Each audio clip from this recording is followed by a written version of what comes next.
Good morning. We're ready to call the board meeting to order. Today is Wednesday, March 25th, 2026, and it is now 10 a.m.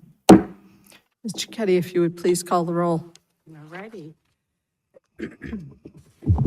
Before we call the roll, I think I should just have to make my one statement for Mr. Schaefer since Please. he's appearing remotely. Good morning, Mr. Schaefer.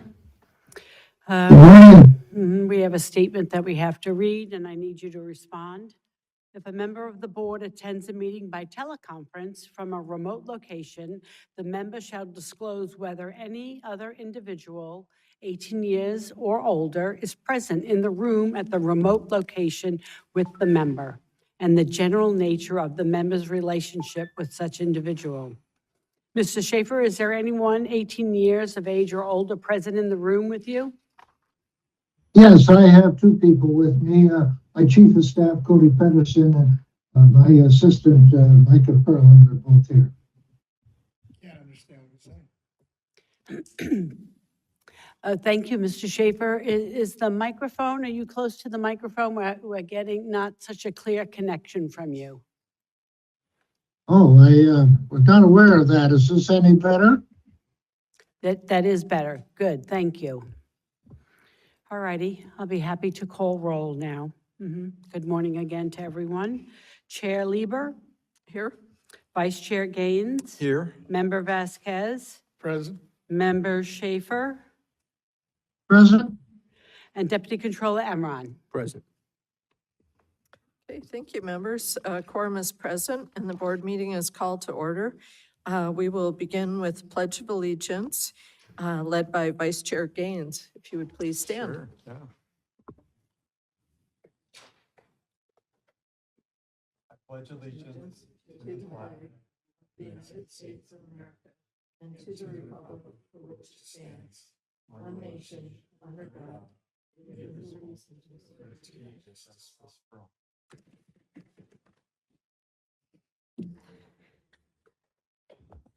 Thank you, members. We're going to first go to our opening remarks, which are limited to 3 minutes each, and we'll begin with Vice Chair Gaines. Great, thank you. It's a beautiful, unusually warm day for March, huh? But I just wanted to take a moment, if I could, and recognize Chuck Norris, who passed away recently at age 86. And he was well known for a number of things, but he had his Walker, Texas Ranger TV series that had gone for quite a period of time. But he was also an expert in martial arts, and I believe he had won 6 championships in the martial arts, one of which was Taekwondo. And he was also in one of the Bruce Lee movies, which are iconic for early martial arts. Enter the Dragon. Yeah, Enter the Dragon, that's right. And he was just a good family man, and had strong faith, and someone that you could look up to, and a generation that's hopefully not lost, that we still have heroes in our younger generations stepping forward. But I had a chance to meet him in the 1970s when I was in high school, because I was taking Taekwondo myself, and he had an exhibition at the YMCA, which is really cool. And so just wanted to recognize him, and so much that he was able to pack into a life well lived. Thank you. Thank you so much. Mr. Vasquez. Thank you, Madam Chair. And I have a couple opening remarks, but before I started, I wanted to recognize, and I guess he's on our screen, our happy birthday boy here, Mike Schaefer, who's, I thought he'd be present, but he's not, but celebrating 88, I believe, 88. Kind of a historical day or year for one of our members. And also, I understand our executive director is tomorrow, Yvette Stowers' birthday. That's right. So happy birthday to both. Wishing you all the best. With that, I'd want to open up with recognizing 2 annual observance in March. The first one is the celebrate many of the outstanding achievements of women throughout history in our society. First March is designated Women's History Month by presidential proclamation to honor women's contributions throughout American history. The theme, I understand, of 2026 is leading the change, women shaping a sustainable future, celebrating the powerful influence of women who are designing blueprints for sustainable transformation in the area of developing green technologies, advancing economic justice, and strengthening educational systems, and more. Second, the International Women's Day is celebrated annually on March 8th, celebrates the social, economic, cultural, and political achievements of women. This year's theme of 2026 is Give to Gain, encouraging a mindset of generosity and collaboration. Whether giving through donations, knowledge, resources, infrastructure, visibility, advocacy, education, training, mentoring, or time, contributing to women's advancement helps create a more supportable, interconnected world. One powerful example of the growing influence and equality of women today came to my attention in 2025 research brief from the University of Southern California highlights California's national leadership in women-owned businesses, finding that our state is home to 1.5 million women-led companies, more than any other state. Their businesses comprise 39% of all businesses in California and have added $580 billion in revenue from 2019 to 2023. While there's still more to do towards equality in all areas, I commend all our women business owners for their progress they have made. And lastly, but not least, I wanted to also recognize Red Cross Month is also celebrates in March as well. The humanitarian mission of the American Red Cross, honoring volunteers, blood donors, and supporters who provided relief and comfort during disasters and emergencies. The month-long campaign encourages public involvement to ensure help is available when it is needed most. Red Cross Month began during World War II when President Franklin D. Roosevelt called on individuals to address growing humanitarian needs.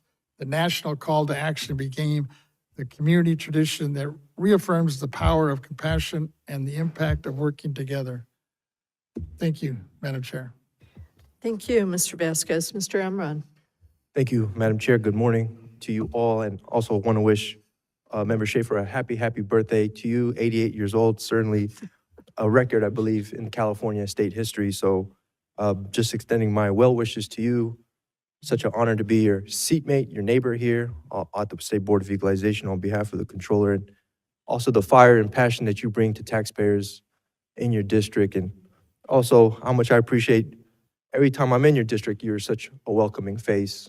So continue to do the good work, and I wish you have a great day. And also to our executive director as well for your hard work. It does not go unnoticed, and you continue to be a great force on the State Board of Equalization. So thank you for all you both do. And then also last Thursday, I got to be in the state capitol for a very historic day as March was officially declared Afghan American Heritage Month in California. As an Afghan American myself, this month holds deep and personal meaning. It's a time to reflect on the journey of so many families, including my own, who have carried forward a rich culture, a deep sense of community, and an enduring resilience in the face of challenge. I also want to acknowledge that this recognition was brought forward by the first ever Afghan American State Senator, Dr. Aisha Wahab, whose leadership marks an important milestone, not just for the Afghan community, but for the broader story of representation here in California. And I speak time and time again about my parents' path and their story of son of refugees who fled communism and found democracy right here in America, in California. And we got to come here with a dollar and a dream and found our way. And I just hope that I can be an inspiration for future generations to use their voice and speak up when things are at the table. So Afghan Americans are an integral part of this state. Across California, Afghan families have built businesses, contributed to our economy, strengthened neighborhoods, and enriched our cultural fabric. California is home to one of the largest Afghan diasporas in the country, and that presence continues to shape our communities in meaningful ways. This month is not only a celebration of heritage, but also a recognition of resilience of those who have overcome displacement and hardship, yet continue to give back, uplift others, and build a future grounded in opportunity and hope, which we all hope for and search for. This all happened in the backdrop of Nowruz, the Persian New Year, celebrated for over 3,000 years. 300 million people celebrate the mark of the first day of spring solstice, which is a time of hope, renewal, and transformation. And then also, to couple that, it's the end of Ramadan, just last Friday, and it's marked Eid, and it's a really blessed time. It's a time centered on reflection and gratitude and generosity. It's a moment to come together with family and community to give those help in need and to carry forward the values of compassion and unity. I joined Assembly Member Matt Haney for the introduction of AB 2017, which will make Eid holiday a California state holiday. So young people and those that maybe state workers don't have to choose between coming to work and celebrating a great holy holiday. And it's really a historic time in the state of California. So today we recognize African American Heritage Month. We celebrate Eid, grounded in pride, reflection, and a shared sense of community. So thank you, and Eid Mubarak. Thank you, Mr. Amran. Vice Chair. Thank you. I'd be remiss to not recognize my colleague, Mike Schaefer, and happy birthday to you, Mike, at age 88. And I believe you're the oldest constitutional officer in California state history. Is that right? Yeah, I can't hear you, but I can see you nodding. Mr. Schaefer, are you on mute? Is your microphone on? Yes, Cody just fixed it. I didn't notice it was on mute. Yes. Yes, thank you, Ted. I am the oldest constitutional officer to serve, and I used to be the youngest city councilman in California. That was when I was 27. So I've got the bookends in life, and I That's right. appreciate so much that you realize it. A full spectrum. Yeah, thank you. We appreciate you. And then I wanted to recognize Yvette Stowers too, and on her birthday tomorrow. And we're really fortunate to have you. You've done a great job in terms of providing leadership at the Board of Equalization. And so just keep on going. Thank you so much. And then on a less happy note, I can't help but recognize that we had 2 deputies that were shot in El Dorado County. And so it was an altercation with PG&E. And what happened is the property owner came out and said, "You're on my property, get off my property." And they say, "We're not on your property." As my understanding, it was actually across the street. And they were working on a pole. And he says, "Well, I'm going to get my gun." And they said, "Well, we're not on your property." And they didn't leave because they get threats all the time. And so the guy came out with a gun and shot one of the workers in the arm, and he's recovered, or recovering, I should say. And then 2 deputies, they called the SWAT team out and everybody to apprehend this crazy man. And 2 deputies got shot in that altercation. And we were very fortunate that it wasn't worse than that. And I believe they've both been released from the hospital. I saw one of them at a charity event for police officers a couple of days after the event. So it's a blessing that they're okay, but people in public safety put their lives on the line all the time. And so I just want to recognize how dangerous their work is, and firefighters too. We think that we have this kind of perfect view of what a firefighter does, but man, they're dealing with tough issues with suicides and other types of death of children and things of that nature, and the psychological impact in terms of what they have to do is really rough. So thank you for letting me just catch up. Thank you. Mr. Schaefer, did you have any opening comments that you'd like to make?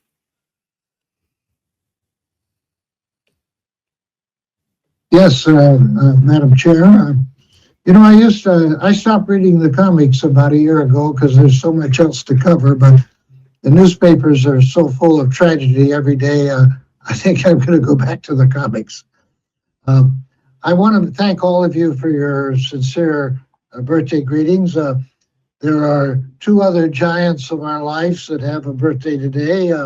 One is the great Arturo Toscanini, who passed away back in the 60s, but he was the leading concert director in his time, and he was a household word through all of my life, Arturo Toscanini, and today is his birthday. And we must recognize Elton John, who's one of the real giants of the music world, who's still with us, thank heavens. Today's his birthday, and I'm proud to have lasted 88 years. I hope to be in another government position next year, and we'll be the oldest there. So I'm giving us old folks somebody to be their champion, and I'm very proud of that. The nicest birthday gift I have is from you folks, allowing me to appear remotely today because we have a short meeting. I'm enjoying it immensely, but I look forward to being with you again next month, and thank you all. Thank you so much, Mr. Schaefer, and I'll go ahead and make my comments by first off recognizing Member Schaefer. It has been a real privilege to serve with you here, and I salute all your service that you've given to the state of California and to the communities that you have represented. You are a unique individual like no other that has served California, and you are definitely a part of California history. You've made an indelible mark, not just on this agency, but throughout your district and throughout California. You've been a real inspiration to activists, and so I am wishing you a great year ahead, and thank you so much for all of your service. And we can't wait to get you back in person so we can buy you the breakfast sandwich across the diag here. And we hope that you have a great day today. And then I want to also recognize our Executive Director, Yvette Stowers. It's kind of a great coincidence and synergy that your birthday is during Women's History Month, because you are definitely a history maker and you are a woman of excellence. And we are so pleased to have you here and have your guidance and your direction, and to be able to watch all the things that you've done for this agency and in all the posts that you've served on. It really is impressive.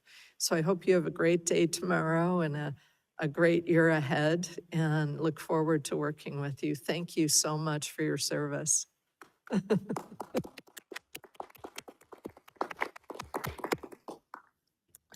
And we'll go on now to our first order of business, which is the safety and informational announcements presented by Mr. Ketty.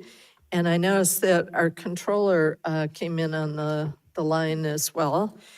So we'll go ahead and have that announcement also. Good morning, Controller Cohen. Good morning, Betty. Yes, let me make our statement here. If a member of the board is attending by teleconference from a remote location, the member shall disclose whether any other individual 18 years or older is present in the room at the remote location with the member, and the general nature of the member's relationship with such individual.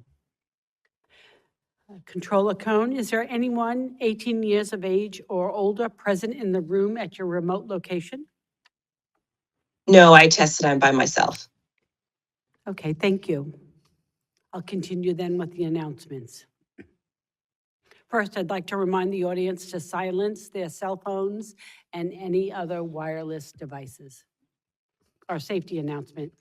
In the auditorium, the exits are located on each side of the stage at the front, with additional exits at the rear. Please take a moment to locate the exit sign and closest exit to you in the event of an emergency.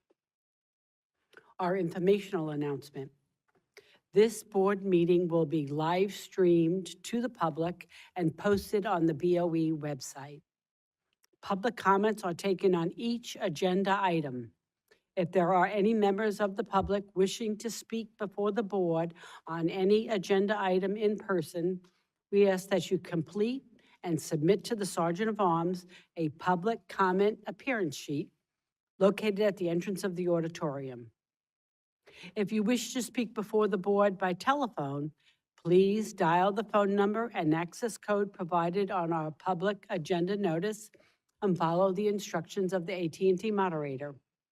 When giving public comments, please limit your remarks to 3 minutes. We also ask that all speakers in the auditorium or on the AT&T telephone line state their name before speaking for the record. This concludes the safety and informational announcements. Thank you. Thank you so much. We'll go on to item 1, which is public comment on matters that are not on the agenda. People who wish to address the Board of Equalization regarding items not on the agenda may do so under this item. Please note, as usual, the board cannot act on items that are not on the agenda. However, the board can schedule issues raised by the public for consideration at future meetings. Remarks are limited to 3 minutes. We have no written communications nor anyone in the auditorium who has indicated that they would like to speak. So we'll go to our AT&T moderator. Moderator, if you would please let us know if there's anyone on the telephone line who would like to make a public comment regarding item 1 on the agenda. Thank you. If you would like to make public comment on item number 1, please press 10 at this time. 1 followed by 0. An AT&T operator will quickly gather your name and place you back into the queue. Again, please press 10 for public comment. And Madam Chair, nobody is queuing up. Thank you. Members will go on to item 2, property tax matters, DCR Transmission LLC. This is regarding land escaped assessment. This is constitutional function, and Ms. DiNapoli will be presenting today.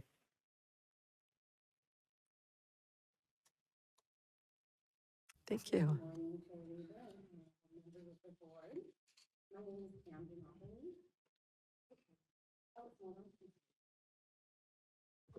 Try again. I'm usually loud enough they can hear me anyway. So good morning, Chair Lieber and honorable members of the board. My name is Pam DiNapoli. I am a manager in the State Assessed Properties Division. Revenue and Taxation Code, Section 758, allows for the addition of assessments to the assessment roll that have escaped assessment. I am here this morning to present land escaped assessments for the board's consideration. Items number 2 through 5 represent new properties acquired by state assessees where they failed to report timely and as a result escaped assessment. All 4 assessees have been notified of the escaped assessments and have been given an opportunity to provide additional information to change our escaped assessment findings. In addition, each assessee will have 50 days after adoption of the escaped assessments to file an appeal if they choose to do so. So, if you would like me to go through each one of them, I will. The first one is DCR Transmission LLC, assessee number 105. So the first set of land escaped assessments for the board's consideration are for DCR Transmission LLC. DCR did not provide additional information in response to our 30-day letter. So the escaped assessments for DCR are for 2 land parcels in Riverside County. Members, I ask for the board's adoption of the escaped assessments for DCR Transmission LLC. Thank you. Thank you. And so is there a motion to adopt the land escaped assessment? Moved by Mr. Gaines, seconded by Mr. Vasquez. And we do not have any written comments, nor is there anyone who submitted a speaker card. So we'll go to our AT&T moderator. Moderator, could you please tell us if there's anyone on the line who would like to comment on item 2? Thank you. To comment on item number 2, please press 1 followed by 0. 1 followed by 0. And nobody is queuing up at this time. Thank you. Members, is there any discussion on this item?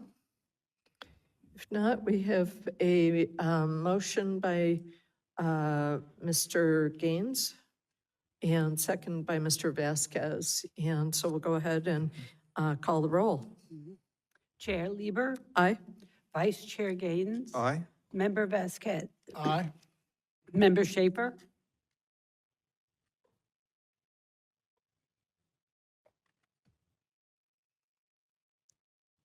Aye. okay, thank you, and Controller Cohen. Aye. Okay, thank you, members. The motion carries unanimously. We'll go to item 3, property tax matters regarding Pacific Gas and Electric land escaped assessment. And this will also be presented by Ms. DiNapoli. So this next land escapes are for Pacific Gas and Electric Company. PG&E did provide additional information during the 30-day review period, and staff made revisions to our initial escaped assessments. The land escaped assessments for PG&E is related to one land parcel in Santa Clara County, and I ask for your adoption of the land escaped assessments for Pacific Gas and Electric Company. Thank you. Is there a motion to adopt the land escaped assessment as recommended by staff? So moved. Moved by Mr. Vasquez, seconded by Vice Chair Gaines.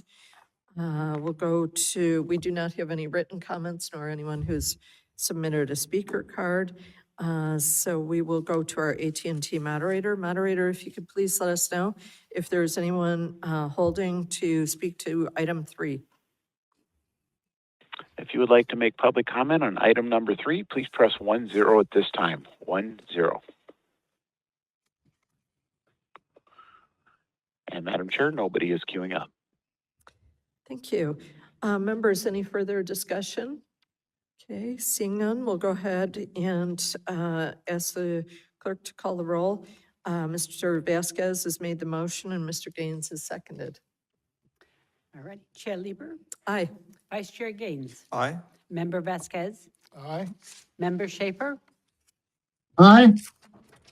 Controller Cohen. Aye. Thank you, members. Motion passes unanimously. We'll go to item 4, property tax matters, Pacific Bell Telephone, also land escaped assessment, and Ms. DiNapoli. So for Pacific Bell Telephone Company, assessee number 279, land escapes are for this company, and the assessee was provided with a copy of the land escaped assessments and did not provide any additional information during the 30-day review period. They will also have 50 days after adoption of the escaped assessments in which they may file an appeal. The escaped assessment for Pacific Bell is a result of late reporting for 3 land parcels, 1 land parcel each in Humboldt, Placer, and Yuba counties. I ask for your adoption of the land escapes assessments for Pacific Bell Telephone Company. Thank you. Okay, thank you. Is there a motion to adopt the land escaped assessment? So moved. Moved by Mr. Vasquez, Second. seconded by Mr. Gaines. And we have no written communications nor any speaker cards. So we'll go ahead to the AT&T moderator. Moderator, if you could please let us know if there's anyone holding to speak to item 4. If you would like to comment on item number 4, please press 10 at this time. 1 followed by 0. And nobody is queuing up. Thank you. Members, any further discussion? Seeing none, Member Vasquez has made the motion and Mr. Gaines has seconded. And we can ask Mr. Getty to please call the roll. Okay. Chair Lieber, Aye. Vice Chair Gaines, Aye. Member Vasquez, Aye. Member Schaefer, Aye. Controller Cohen. Aye. Thank you, members. That's unanimous. And we'll go to item 5, property tax matters, Mendocino Railway, also land escaped assessment, and Ms. DiNapoli. Thank you. The final land escape assessments today are for Mendocino Railroad, assessee number 815. They were provided with a copy of the land escaped assessments. Mendocino Railway did not provide additional information during the 30-day review period. The escaped assessment is related to late reporting of 1 land parcel in Mendocino County. I ask you for the adoption of the land escape assessments for Mendocino Railway. Thank you. Okay. So the requested motion is to adopt the land escaped assessment recommended by staff. So we've got a motion from Mr. Vasquez and Second. seconded by Vice Chair. And We do not have any written communications nor speaker cards. So we'll go ahead to our AT&T moderator. Moderator, if you would please let us know if there's anyone on the line hoping to make a comment on item 5. To comment on item number 5, please press 1 followed by 0. And nobody is queuing up at this time. Okay, thank you. Members, any further discussion? Seeing none, we've got a motion from Mr. Vasquez, seconded by Mr. Gaines, and we'll ask Mr. Ketty to call the roll. All ready? Chair Lieber, Aye? Vice Chair Gaines, Aye. Member Vasquez, Aye. Member Schaefer, Aye. Controller Cohen. Aye. Okay, that passes unanimously, members. Thank you so much. Thank you, Ms. Thank you. DiNapoli. Great day. And we'll go on to item 6, property tax matters, Alamitos Energy Center LLC. And this is regarding their audit. And we have Ms. Cruz presenting today. Thank you. Good morning, Chair Lieber. Excuse me, and honorable board members. Oh, I think we need you to push the button. It is. There, oh, it is. It was. Okay. Good morning, Chair Lieber and honorable board members. I'm Michelle Cruz, manager over the unitary section in State Assessed Property Division. The State Assessed Property Division performs routine audits of state assessees under the authority of California Revenue and Taxation Code Section 828 and Government Code Section 15618. The purpose of a property tax audit is to determine the accuracy, completeness, and reliability of the financial data furnished by state assessees and used by the board in the valuation process. Audits also include an internal review of methods, calculations, and assumptions used by the State Assessed Property Division. Before you today, for your consideration, are 4 property tax audits completed by State Assessed Property Division staff. The assessees have been presented with a copy of the audit report and provided a 30-day window to provide additional information in response to the audit report. Upon adoption of each audit, excuse me, the assessee will receive official notice of their change value and are provided 50 days in which they may file an appeal. Due to the confidentiality nature of the material used by staff to determine our recommended value changes due to audit, we are limited to what we can discuss in today's public meeting and cannot discuss specific aspects of each audit. Thank you. Thank you so much. Members, the needed motion is to approve the change in values of the state assessed property discovered on audit, and this is regarding Alamitos Energy Center LLC. Is there a motion to that effect? Mr. Vasquez moves, Second. and Mr. Gaines seconds. And we do not have any speaker cards nor written communications. So we'll go ahead to our AT&T moderator. Moderator, if you would please let us know if there's anyone who's hoping to speak to item 6. If you'd like to comment on item number 6, please press 1 followed by 0. And nobody is queuing up. Thank you. Members, any discussion regarding this item? We'll go ahead and indicate that Mr. Vasquez has made the motion, Mr. Gaines has seconded, and we'll ask Mr. Ketty to call the roll. Chair Lieber, Aye. Vice Chair Gaines, Aye. Member Vasquez, Aye. Member Schaefer, Aye. Controller Cohen. Aye. Great, thank you, members. That passes unanimously. We'll go to item 7, property tax matters, Huntington Beach Energy, regarding their audit. Ms. Cruz will present this item as well. The next audit is for Huntington Beach Energy LLC. Huntington Beach is a 649 megawatt electric generation facility that also went online in February 2020 and is owned by the same parent company as Alamitos Energy Center. Huntington Beach was provided a copy of their audit report, and the assessee did provide additional information during the 30-day review window. Based on the information provided, SAPD staff made revisions to the initial audit report. Those revisions are correctly reflected in the recommendation before you, and I ask for the adoption of the audit for Huntington Beach Energy LLC. Thank you. Members, the needed motion is to approve the audit and changes I in second values it. I will second it. of the state assessed properties, in this case Huntington Beach Energy. Mr. Schaefer, would you like to make the motion? Yes, I so move. Thank you. Mr. Schaefer moves, second Second. by Mr. Gaines.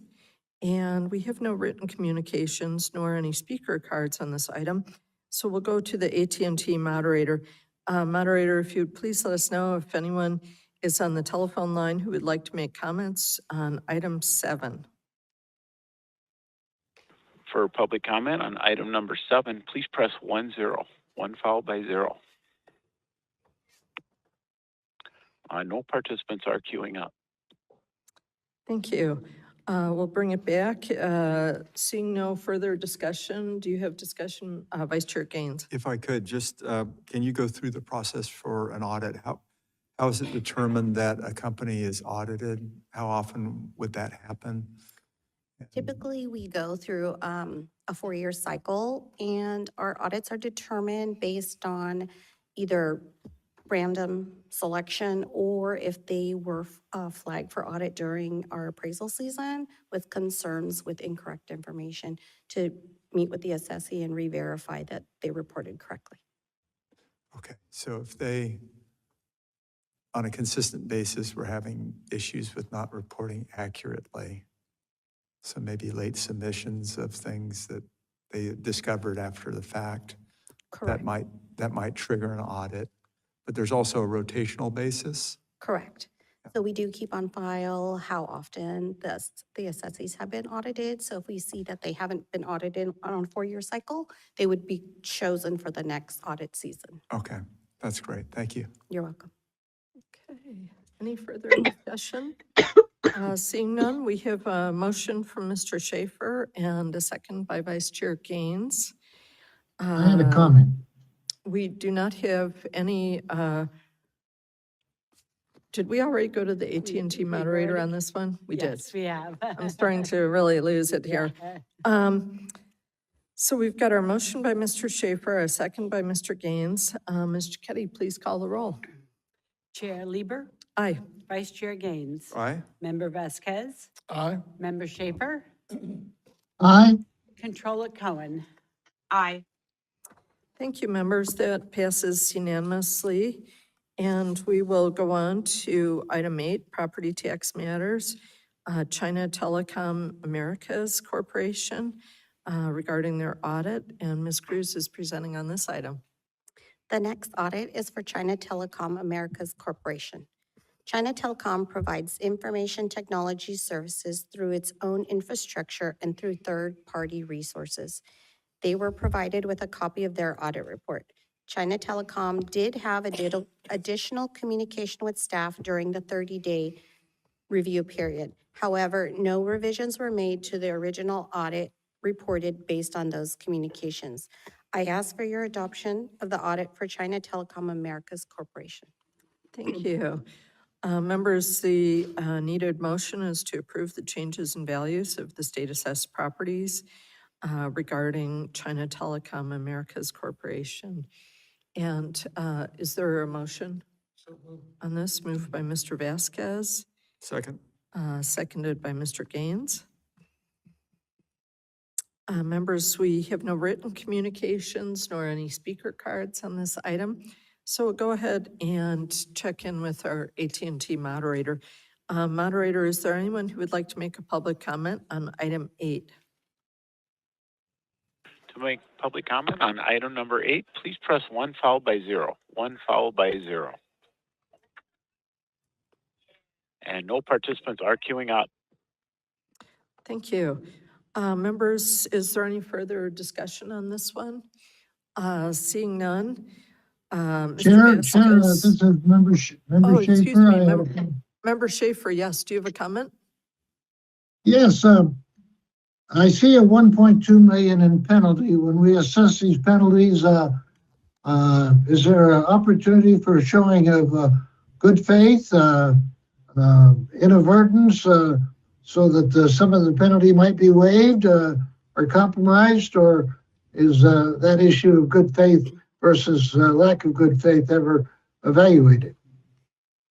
The assessees do have an opportunity during the 30-day window from the initial audit letter to raise concerns about the penalty or interest applied to the audit. And I have a question about the 4 million in assessment in lieu of interest. Why don't we just call it interest? Why is it called an assessment in lieu of interest if that's what it is? And now we have Mr. McCool coming up to get into it as well. Good morning. My name is Jack McCool. I'm the Chief of the State Assessed Properties Division. That is named so because that is how it is referenced in the statute. So it is an assessment in lieu of interest. It's not technically interest. So the idea behind the statute is if these values would have been on the roll when the lien year in question, that assessment in lieu of interest is essentially the interest that is missing, but we refer to it as assessment in lieu of interest because that is what it's specifically named as in the statute. And it's a statutorily required assessment that we have to put on, and there, to my knowledge, is no mechanism in the penalty abatement appeals process for the assessment in lieu of interest to be abated by vote of the board. Thank you. That's a good answer. Thank you. Clarification? Yeah. So, okay, so let's say they don't report property value. You find out, you discover it through audit. Mm-hmm. You assess that value for that period that it was not paid, and then is there interest on top of that? From penalty? our assessment, no. So what our typical process when we do an audit, we may find an overassessment, which will result in a lowering of value. In those cases, there is no statutorily applied penalty or assessment in lieu of interest. When our audit discovers missing value, or as we refer to it as escaped assessment, we do have statutorily required penalty and interest we must apply. That is the only interest that we apply on our end. I'm not aware, and I do not believe, the counties apply additional interest. I don't believe that is the case, but that part of the process is outside of our scope. But Okay. I don't believe there's any additional interest. Great, thank you. Of course. Thank you. So members, we have a motion by Mr. Vasquez and a second by Mr. Gaines. And so we'll go ahead and ask Mr. Getty to please call the roll. Chair Lieber, Aye. Vice Chair Gaines. Member Vasquez, Aye. Member Schaefer, Aye. Controller Cohen. Aye. Okay, thank you. That passes unanimously, members. And we'll go on to item 9, property tax matters regarding Lightspeed Networks audit. And Ms. Cruz will also present on this one. The final audit is for Lightspeed Networks Incorporated. Lightspeed provides high-speed telecom services to wholesale and retail customers with fiber optic and copper networks. Lightspeed was provided with a copy of their audit report. Lightspeed did provide staff with additional information during the 30-day review period, and staff did make revisions to our original audit report based on the additional information. Those revisions are fully reflected in our recommended audit findings. I ask for the adoption of the audit for Lightspeed Networking. Thank you. Thank you. Members, who would like to make the motion to approve the changes in values of the state assessed properties that were discovered on audit regarding Lightspeed Networks? Mr. Vasquez moves. Second? And Mr. Gaines seconds. And we will go first to our AT&T moderator after we indicate that we have not received any written communications nor any speaker cards in the auditorium. Moderator, if you could please let us know if there's anyone waiting to make a comment on item 9. To comment on item number 9, please press 1 followed by 0. And nobody is queuing up at this time. Okay, thank you. Members, any further discussion? Okay, seeing none, we have a motion from Mr. Vasquez and a second by Mr. Gaines. Mr. Cuddy, if you would please call the roll. Yes. Chair Lieber, Aye. Vice Chair Gaines, Aye. Member Vasquez, Aye. Member Schaefer, Aye. Controller Cohen. Aye. Thank you, members. That passes unanimously, and thank you for your presentations.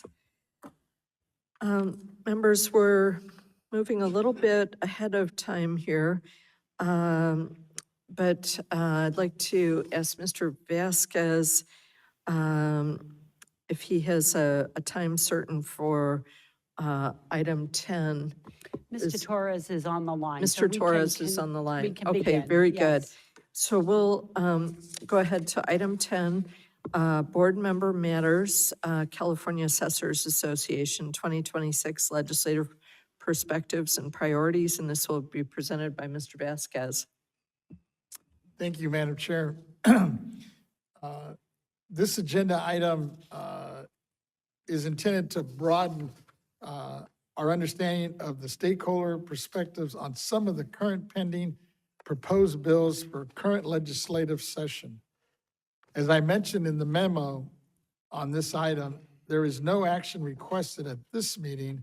However, to the extent that we hear about bills that we want to take a position on in the future, this discussion today should provide us with some very helpful information and valuable discussion.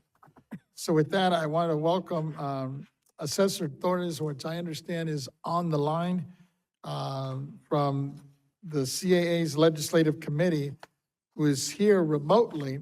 And thank you for the opportunity and the time to join us today. And I see you on the screen.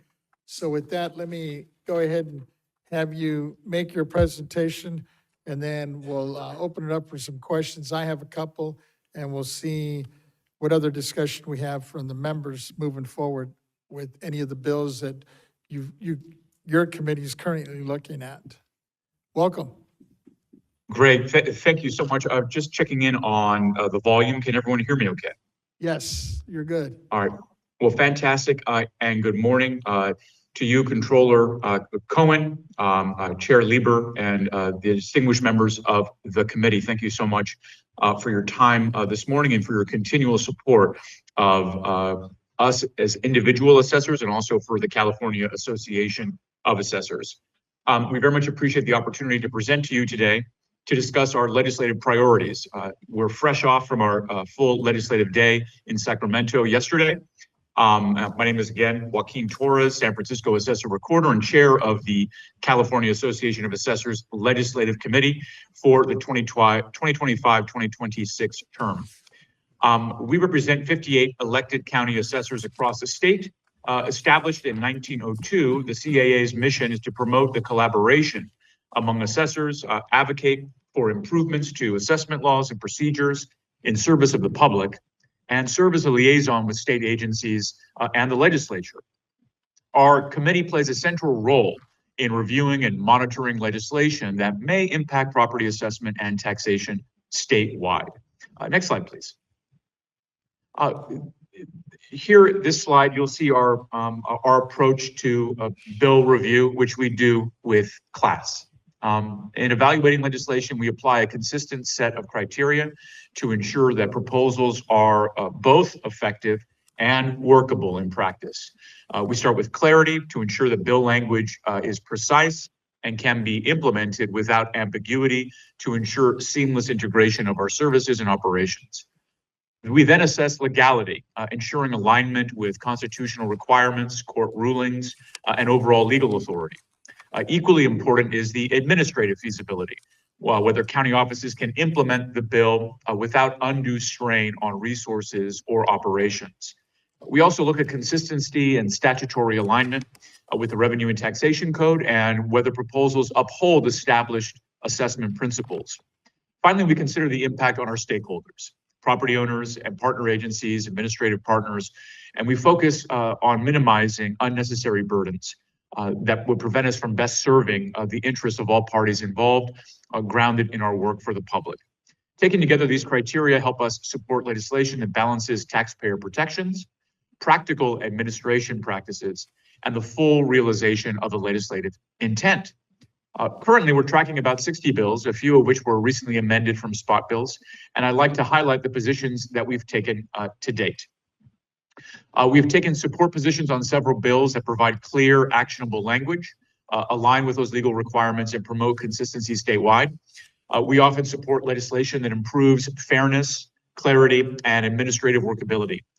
Since its passage in 2020, we've seen firsthand how the rigid rules we've discussed in front of this body earlier this year and in years past, how the rigid rules of Prop 19 can create unfair outcomes for homeowners and confusing circumstances for homeowners. When policies are not able to align with real life situations, we understand, as we know you do as well, that they can unintentionally penalize people who are already dealing with difficult circumstances. Because of the one-year timeline that was established for move-in, Proposition 19 had created problems for homeowners who aren't able to move during that legal timeline.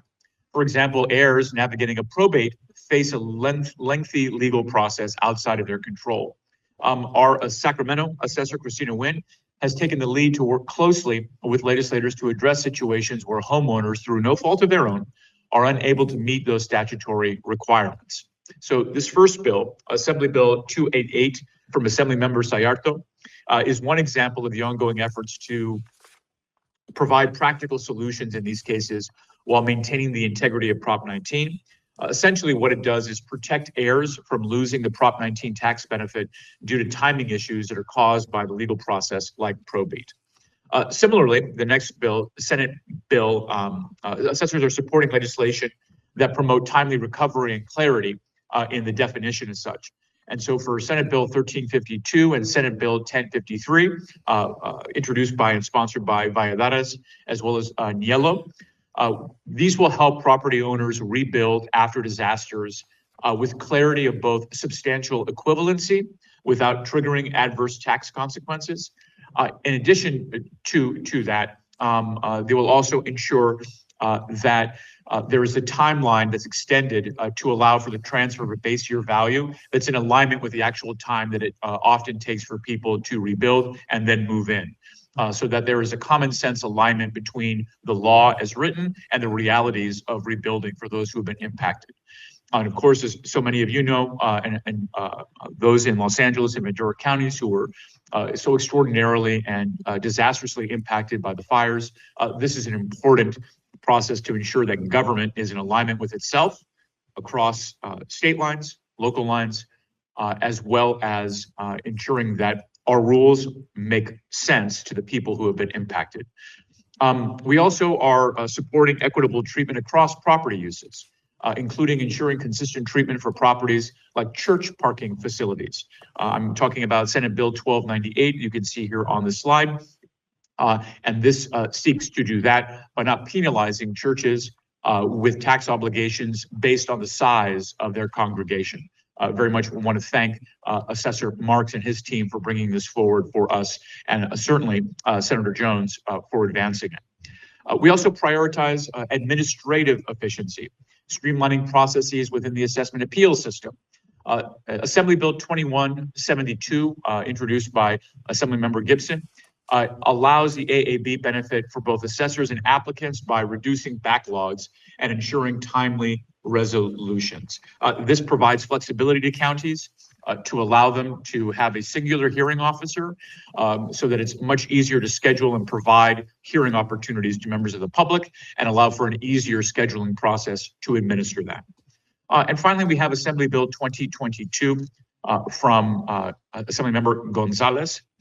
We've long supported legislation that benefit veterans, recognizing the importance that property tax relief programs can have for those who have served our country so admirably. And this bill that we are supporting establishes a temporary homeowner's property tax exemption for disabled veterans with 100% disability rating or their surviving spouses. For those bills identified as oppose, moving on from these ones that we are supporting, now moving on to oppose or oppose unless amended, We remain actively engaged with policymakers. We are always here to communicate with them, to educate them on what our positions are and why, so that we can achieve workable solutions where feasible. This includes collaborating with legislators and their staff, BOE staff, industry partners, so that we can refine bill language, address challenges in implementation, and ensure that we're aligning with both legal and administrative standards. So here we'll move into some of those opposed bills. We have found that these present some significant implementation concerns. The first is Senate Bill 1329 from Senator McNerney, who we had the pleasure of meeting directly with yesterday. This is a solar property valuation bill that introduces a special valuation method that complicates the standard appraisal practices and undermines consistency. And we are continued to be engaged with the senator's office on this bill and our position. The next is Senate Bill 1402 that we were opposing from Ochoa Bo. This is in regards to imposing a 6-month appeals deadline that also limits fees and alters the burden of proof standards. And these we have made clear in our conversation with the senator's staff that these are not realistic timelines that can be met across the diversity of counties in question.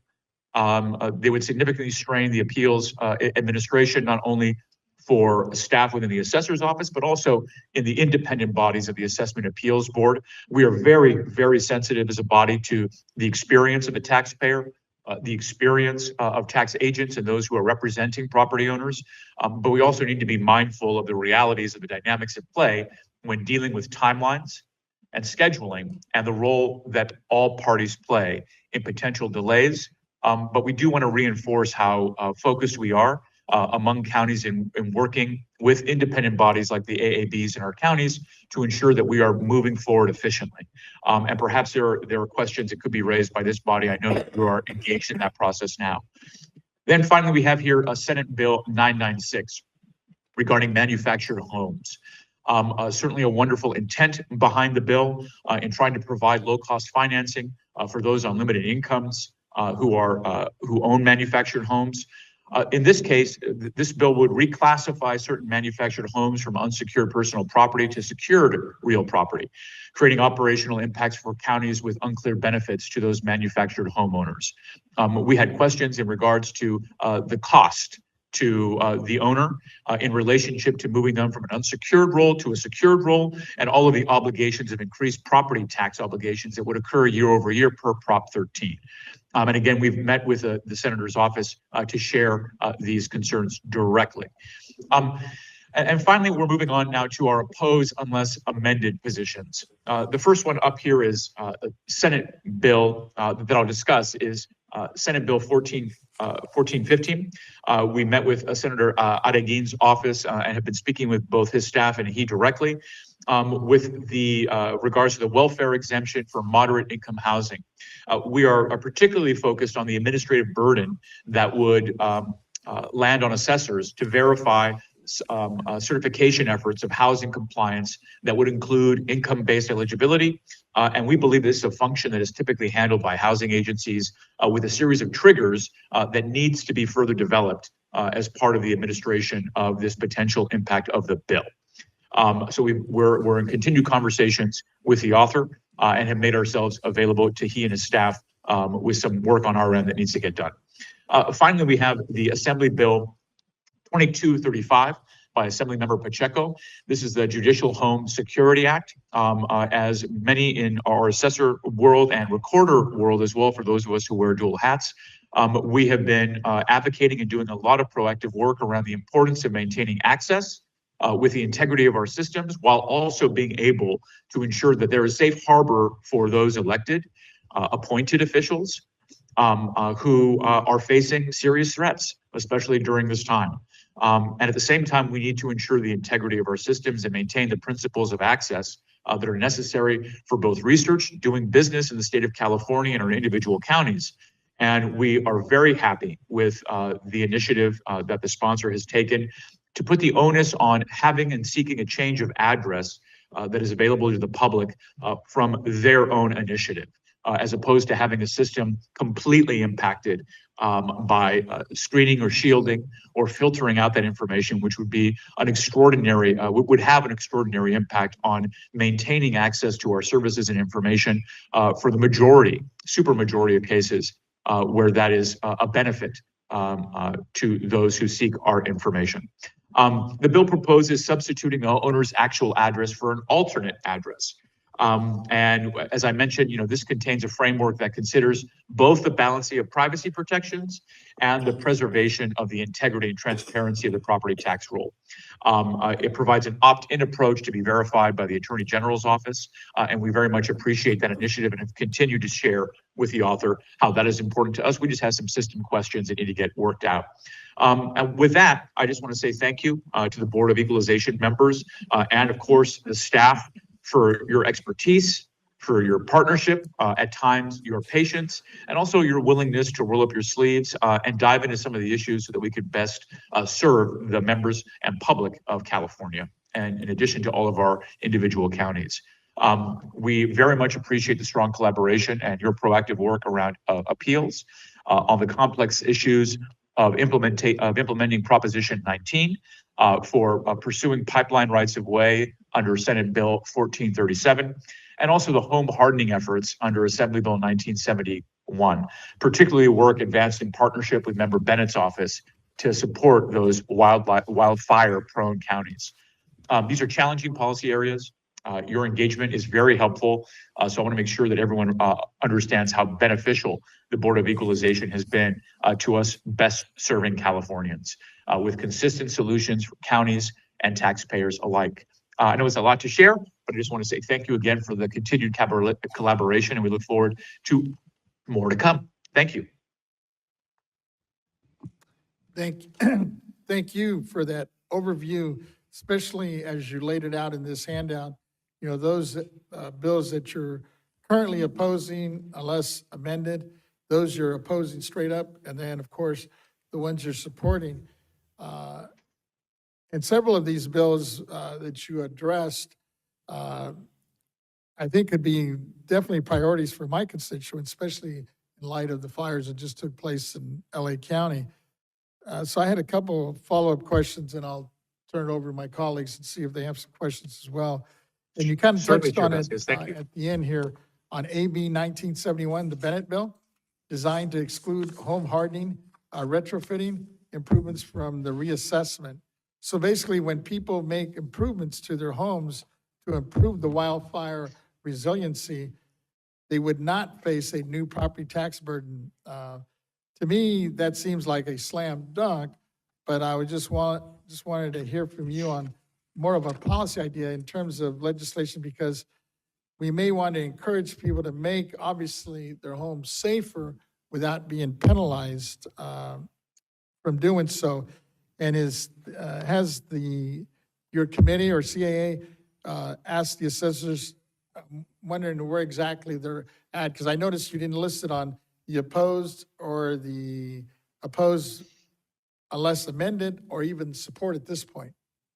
Certainly. I thank you very much for the question, Member Vasquez.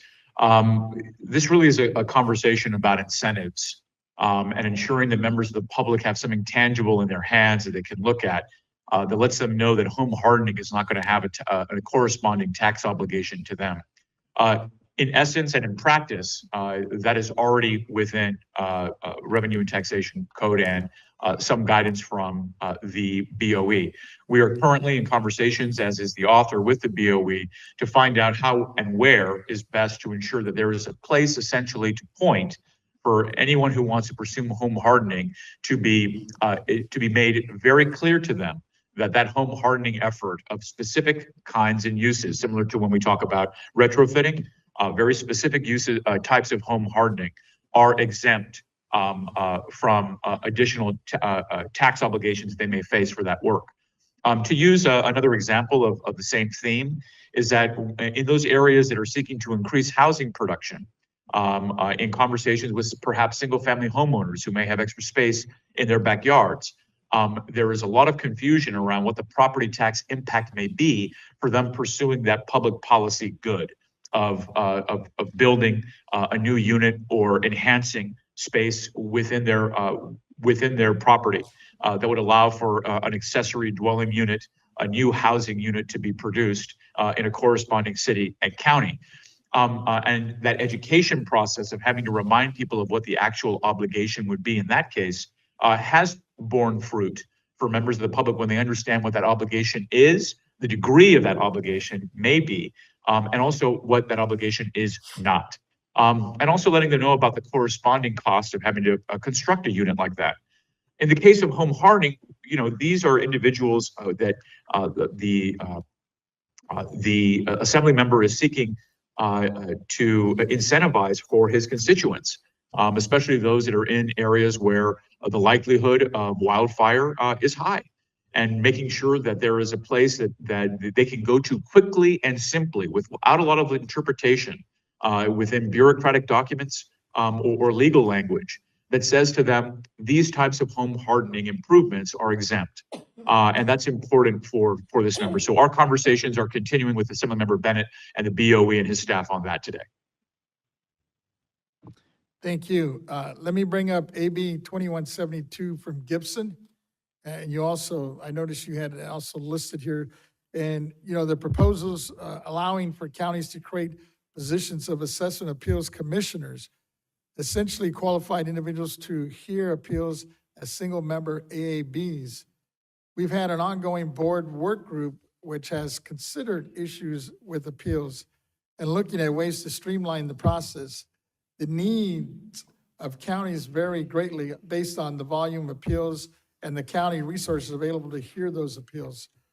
For example, Los Angeles, which deals with tens of thousands of appeals per year, the volume alone can create burdens on that process.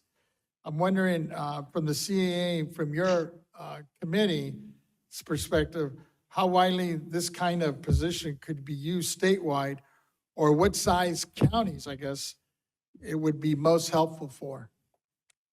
I'm not able to speak specifically in terms of the types of counties that would best benefit, but I will say that it all depends on the context of each individual county with a degree of nuance and research necessary before a question like that can be answered, that other counties need to take on. That process would be something, given that this bill would require local boards of supervisors, local bodies, authority bodies to approve this approach that would allow for hearing officers and their bodies to be reduced to a singular hearing officer to help expedite scheduling. That is certainly something that's based on my conversations with Los Angeles County, that there is both capacity to take on and also a need and a collaborative design process that has led to this recommendation so that Los Angeles County can move through this process in this way.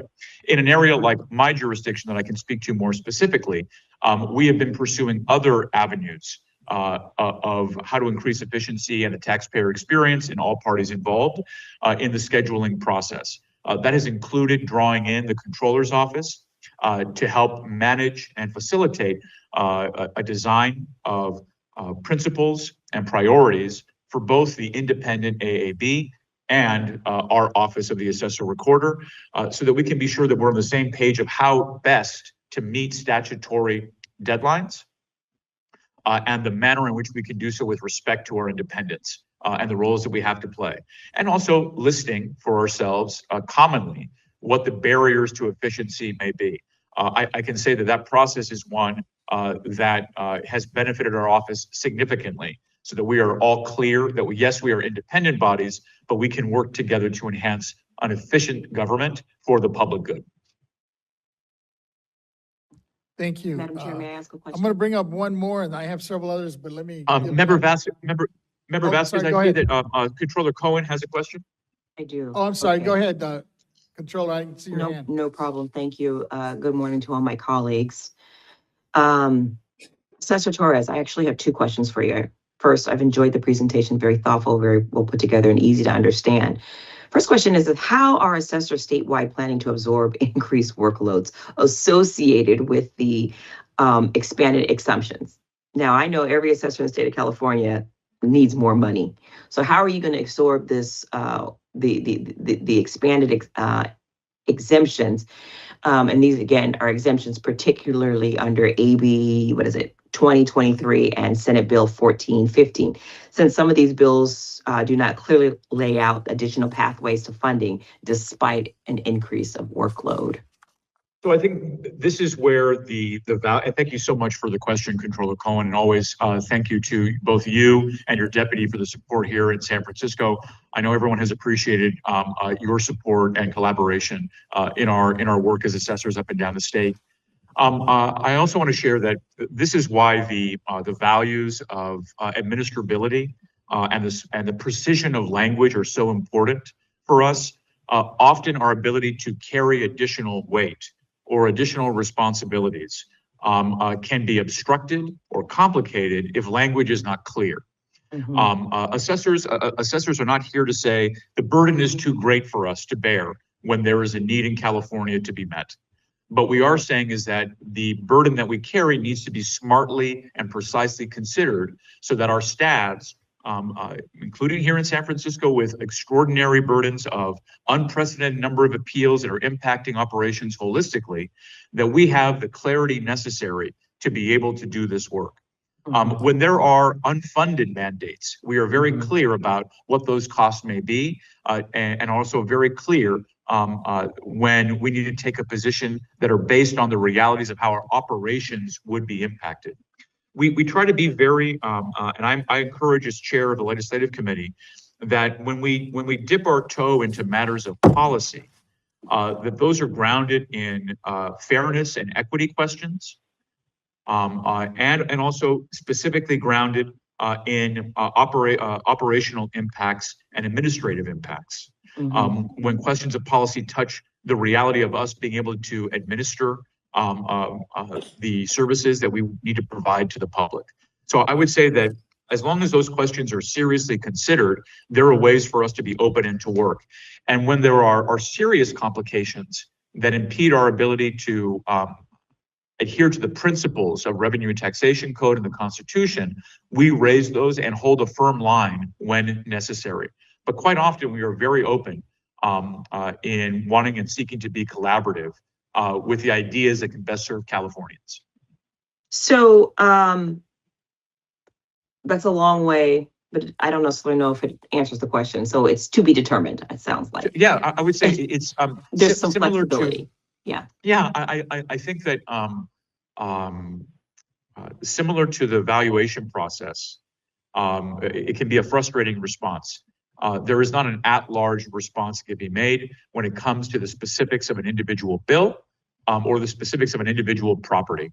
That the details are what deeply matter to us, which requires us to do such a deep dive on so many of these bills to ensure that we are fully aware and that the authors are aware of unintended consequences. So as you just said, in the simplest and always most clear way and direct way, it depends. It depends. Okay, so I do have another question. What level of state support and system modernization, what level of state support and system modernization will be required to implement AB 2235 and of course implement it effectively? AB 2235, I don't have that in front of me right now. AB 2023. AB 2023. I don't actually have that bill in front of me. Okay. Can you familiarize me with that I can bill? follow up with you offline. Certainly. I've taken enough time. I want to turn it back over to Mr. Vasquez. Thank you very much. That would be my pleasure, Madam Controller. So thank you.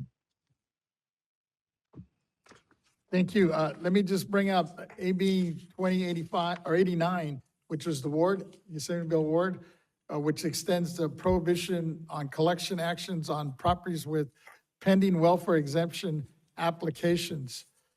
You know, they have been approved for low-income housing tax credits or other specified funds.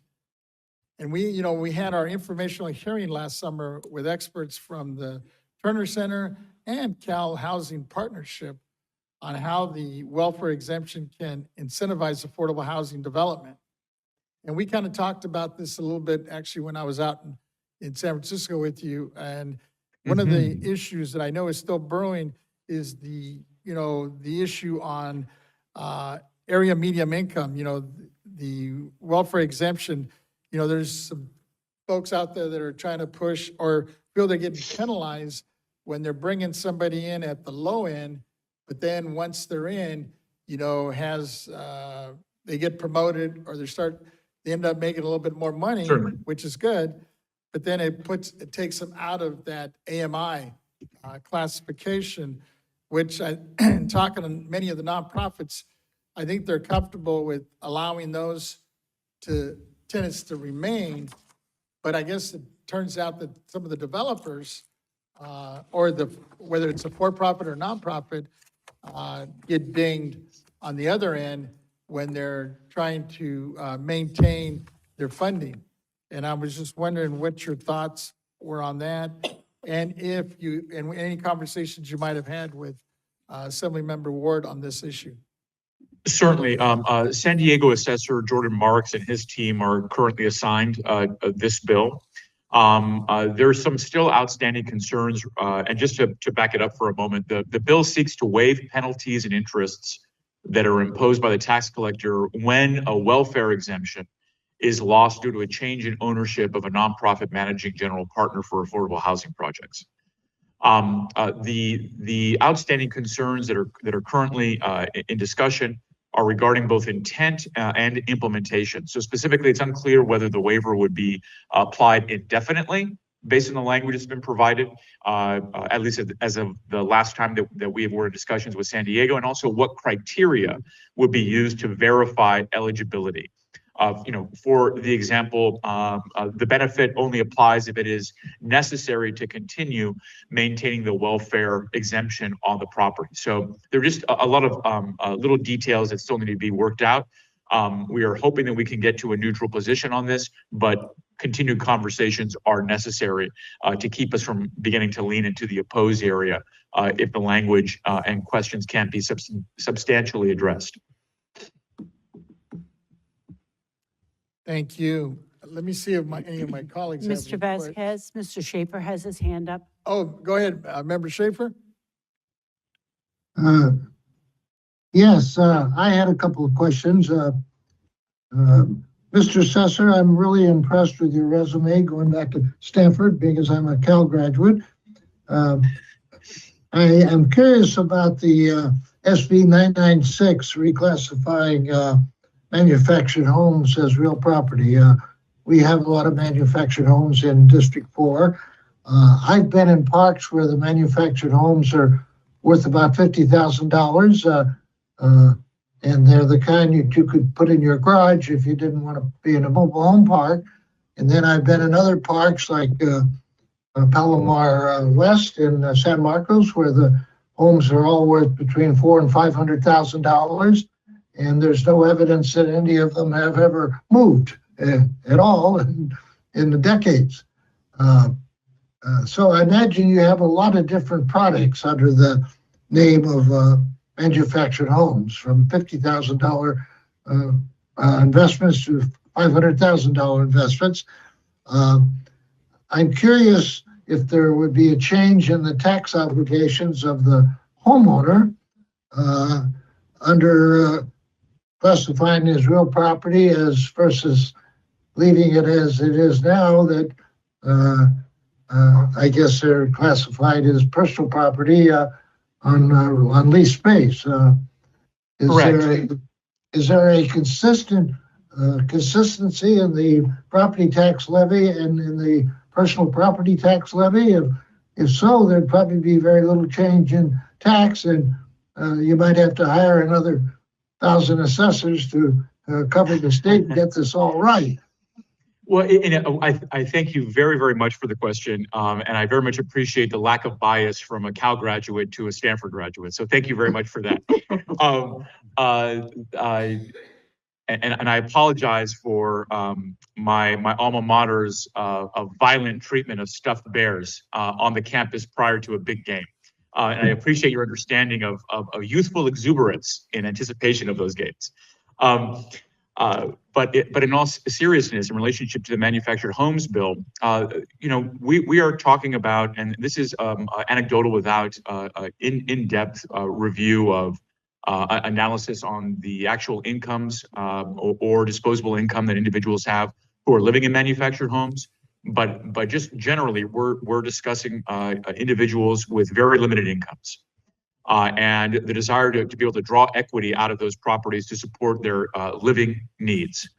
The question here is that based on the limited income, has it been fully considered what the change would mean for someone living in a manufactured home if you switch from unsecured to secured? In all frankness and directness, in our conversations with the authors, who were wonderful to talk to, and the intent behind the bill, as I mentioned earlier, is a good one of how do we increase economic opportunity for individuals living in these homes. The concern that we have is that there has not been economic analysis done to fully vet what those economics impact would be based on the consistent increases in property tax obligation as required by Proposition 13 of 2% per year moving forward. And what that actual number would mean for them in terms of additional out-of-pocket obligations once a change was made. What also isn't clear is that the individuals themselves, they would have to self-elect to make the change from being considered an unsecured property to a secured one. Is that, are they fully aware of what the obligations and costs would be for making the switch? And that also has been unclear to us in our conversations. They very much appreciated that observation and the concerns, and so that's why we are where we are today. Thank you. You're very welcome. Thank you. Thank you. Member Vasquez, let me ask a Any question. questions for any of my I have a couple more, but go ahead. Let me I believe start with. Ms. Cohen has another Oh, did- question. I do have another one. Controller, Thank you I'm very sorry, much. go ahead. That's okay. Thank you. All right. With respect to AB 2172 by Assemblyman Mike Gibson, Yes. how can counties ensure consistency and fairness when utilizing a single hearing officer model? Now, there have been questions that have been raised about whether due process will be met. Certainly, I think the same questions can be raised when you have three hearing officers. The question is, how are we balancing the application of property tax rules when we're considering an appeal before the independent body? And again, I'm speaking a touch out of turn because again, that's their independent analysis that's done. The assumption that I believe is being made here is that the structure of an individual county, should they elect it, and I think this would be a question that anyone that would have this decision before them on whether they would want to implement this in their individual county would want to ask this question as well. Tell me about the system that's in place in our county. How are you working with the city attorney's office to ensure that the law is being equitably and accurately applied to the specific question, whether that is a single family home or other type of property of varying complexity, whether that is an individual or whether that is a body of individuals. It is the system and the dynamics between those who are involved and should be involved that will make the difference in ensuring that there is a fair and accurate value that is either defended or ultimately determined with an upward or downward adjustment. But that is all through the application of the law. So still, for example, you would have a city attorney that would be present in some of these conversations. The nature and the value and the rigor of the analysis that's been done by the assessor, and also the time being taken by the individual, those can still play in whether it's one person versus three people. But again, that's a question for the individual county to determine. Thank you. Thank you. Back to you, Member Vasquez. Thank you. Looks like my Vice Chair Gaines has some questions for you. Yeah, thank you, Mr. Torres. I appreciate it. I just wanted to follow up on Controller Cohen's question again in terms of a fair hearing with an individual, independent hearing officer. And is there an opportunity to appeal that decision? This is the Gibson Bill 2172. So if I go to the single independent hearing officer and a decision's made, do I get an opportunity to appeal it if the decision is not to my liking? Well, it depends on who the individual is, not to the liking. I know certainly here in San Francisco that when we found that there was a novel application or novel idea applied to a decision in relationships to a beloved ballpark in our city and county, we made the decision to take that to court to ensure that there was rigor in the process that the courts needed to fully decide so that the questions regarding to an appeal could be answered. In the cases of an individual a taxpayer, I think that those options will still be available to them, but I'd be happy to get back to you with some more analysis on this as well in collaboration with Los Angeles. Okay, thank you. I'd appreciate that. I'm talking more about individuals that may not have the means to go through the court system. Is there another option for them? Certainly. Let me get back, Member Gaines, let me get back to you on that after I have some additional discussions there. I don't want to answer out of turn and miss something here. That's great. Thank you. I appreciate it. And then I also wanted to just clarify AB 2022 by Assemblymember Gonzalez. Expands property tax relief for 100% disabled veterans. And did you mention that that's temporary? I'm just trying to get a handle on. Yes, yeah, that creates a temporary homeowners property tax exemption for disabled veterans during that time period. And just a reminder in terms of the context here, all measures such as this or to increase the homeowners exemption, those have all had very difficult times due to financial impacts that the state has determined on moving through the legislative process successfully. Okay, so if it wasn't temporary, the odds of its passage would be next to nothing? Well, I want to opine on where the analysis is right now until I see it, but I would agree with that statement. Yeah, okay, great, thank you. And then finally,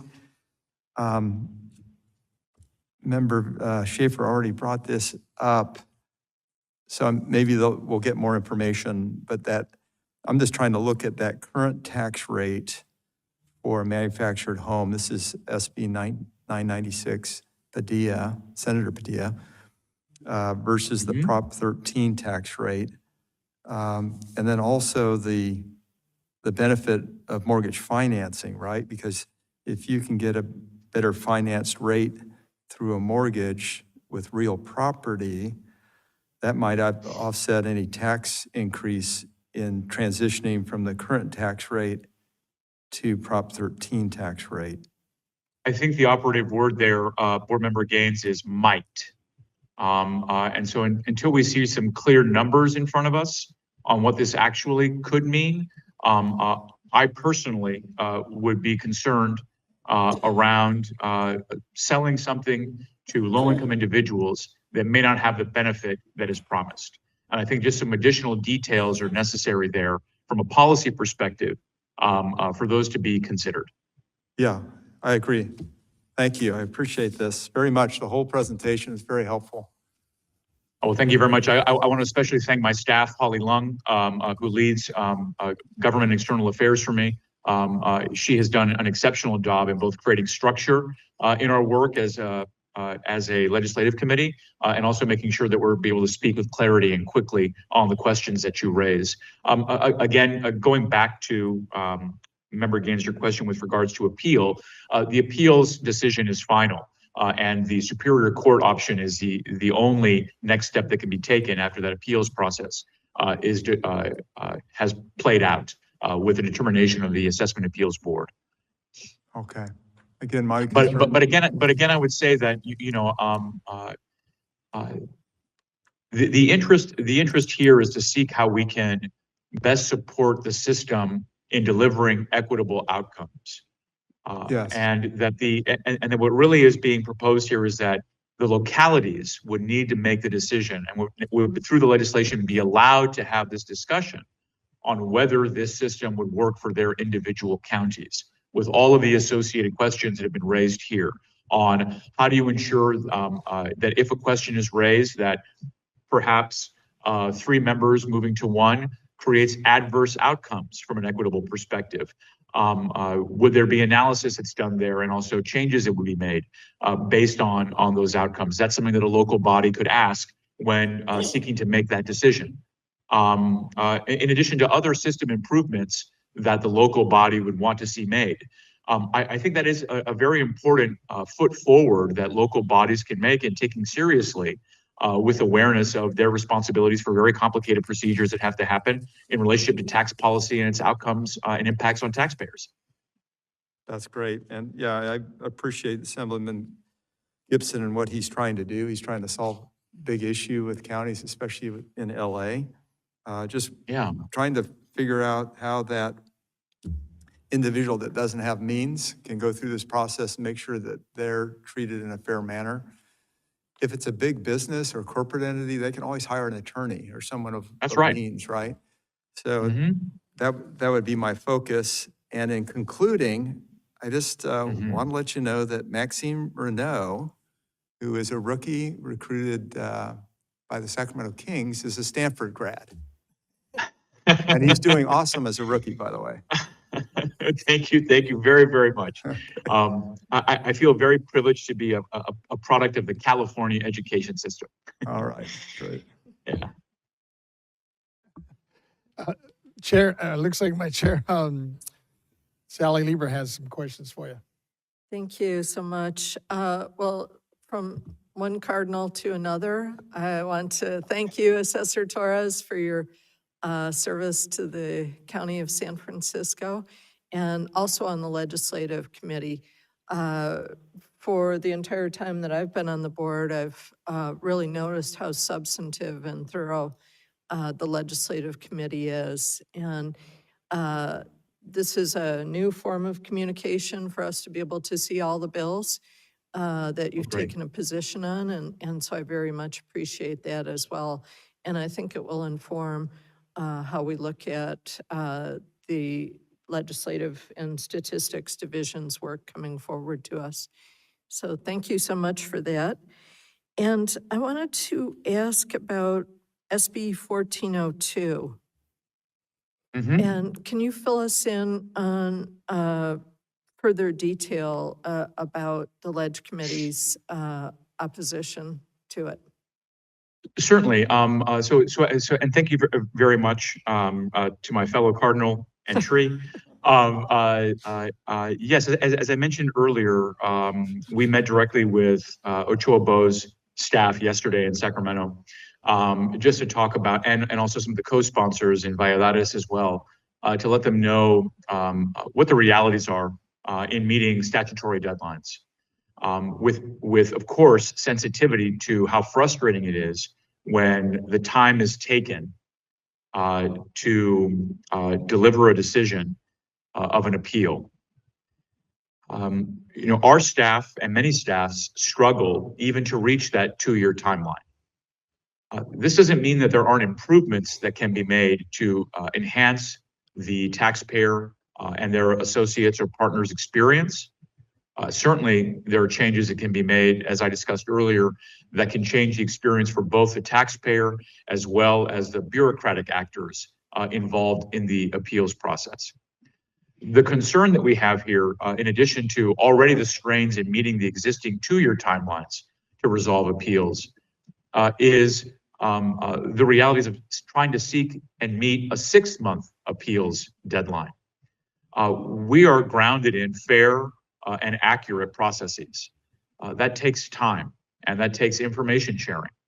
And that is something that is extraordinarily important to us as a principle and a value to ensure that we are delivering on that for the public and ensuring that government is doing its due diligence fully, but not in a way that is cumbersome or unfair to a taxpayer. One of the conversations that we had here is that simply it's not realistic for us to meet those timelines. 6 months is just simply not realistic. What are the amount of resources that would be necessary to actually make that process happen is also something that doesn't play out when you're considering the expertise necessary to do so with no limits in terms of expenditures that can be made Certainly in areas in Northern California, such as Santa Clara County, looking at $1 billion deficit per year over the next 3 years, or a $1 billion deficit over 2 years in San Francisco. Where are those resources going to come from to help ameliorate and address a potential 6-month appeals deadline? They're not there. They're not there. Certainly, if people were racing, as they already are, in seeking to meet a 2-year deadline, when we're talking about fair and equitable processes and how decisions are finally made, that 6-month process is just simply unrealistic in terms of meeting that based on the complexity of the issues that we face. There is this question, however, that we raise in our conversations regarding the time it takes to gather information and when that 2-year timeline begins. Perhaps a question that we've raised with the author and other legislators that have asked is, can there be a limitation on the amount of time in which a taxpayer must fully present the information that we are asking for before the clock begins to tick? So that way there is a real onus and opportunity for individuals to provide the information necessary to lead to a final, fair, and accurate assessment. There are many times when people have a strategy on how to engage the appeals process that includes buying time, letting time pass, seeking to find out where there might be vulnerabilities in capacity that would lead to a more favorable outcome for them as a taxpayer. That, again, isn't grounded in fair and accurate either. So I think that if we're going to be talking about the realities of timelines, balanced with fair and accuracy, I think we need to be having a different conversation than the one that SB 1402 is seeking.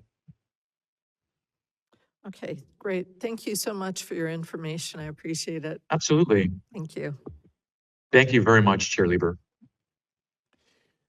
I have just one more bill I'll bring up, and then we'll close it up. Certainly. And that's on SB 1352, which you kind of touched on here as well. And I was just wondering, because this is a bill that I know my assessor is really getting really behind and is sponsoring and trying to do whatever he can on the wildfire because of the disasters we had in LA County, specifically in the Pacific Palisades and also in Altadena. And it's my understanding that for the most part, the assessors are allowing folks to rebuild to up to 110% before they're hit with a reassessment value on their property tax. And I was just wondering from your perspective, and well, one, to see if that's correct or is that consistent? And because I know when talking to my assessor, he says he really wants to codify this to make sure that it's across the board, that folks are not being dinged or penalized on the rebuild after a disaster if they go to 110% of the original footprint. Certainly. Before I touch on this, I just want to touch on one other item of the previous bill that we talked regarding assessment appeals changes. There's also another provision there that eliminates application fees for properties that are valued under $2.5 million. And while that may be intended to improve access, this provision is most likely to encourage a higher volume of appeals, including ones that are speculative and protective filings. So again, wanting to make sure that we're balancing out the realities of a process and dynamics when considering legislation and ideas concerning assessment appeals changes. With that said, I'll come back now to your question, Member Vasquez, regarding the 110% substantial equivalency in a rebuild process. What I have not mentioned to date is that there are 2 current amendments that we've been made aware of. One is to limit the scope of properties that this bill would apply to those that are within a governor-declared disaster area. That's something that we support in terms of refining who would benefit from the substantial equivalency question. There is a second amendment that we do not agree with, and that is not to allow this bill, when passed, to be applied retroactively. The bill is intended to support those who were impacted by the Los Angeles and Ventura fires. That's part 1.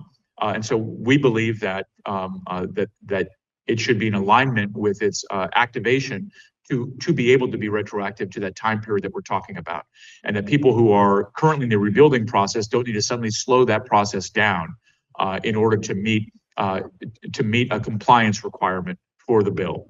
In addition to that, there also needs to be a little bit of review and mindfulness in relationship to other calamities that may have occurred where this bill could apply, whether it's mudslides, other floods, et cetera, that need to be considered to ensure that we are equitably and thoughtfully applying the benefits that this would create for those counties and those property owners.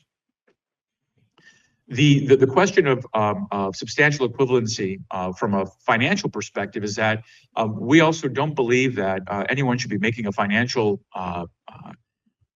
judgment about what this would cost the state without some deep analysis in relationship to how assessors are valuing properties that get rebuilt.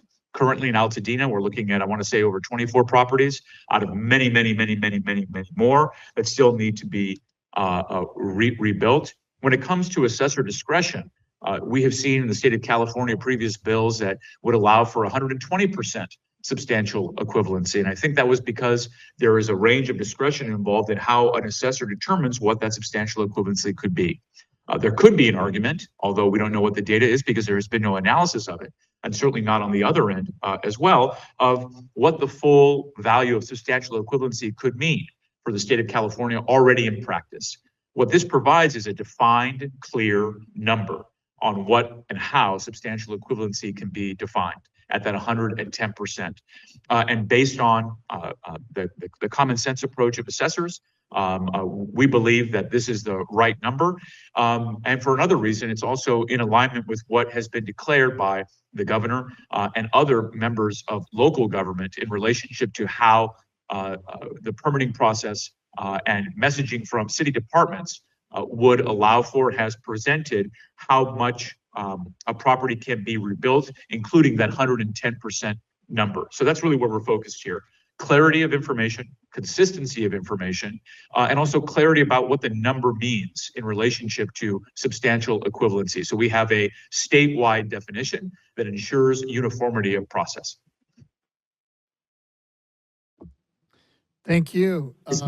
And thank you again for the opportunity and for your time today to share your thoughts, especially from your perspective and the committee. Looking forward to, as we move forward with several of these bills, especially the ones that I think are kind of a slam dunk for us maybe to bring them back and officially take positions on.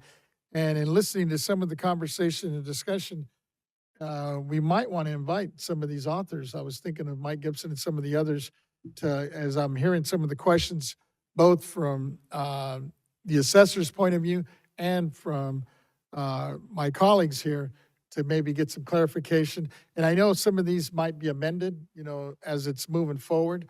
So hopefully we get the latest in terms of what the final product's going to be.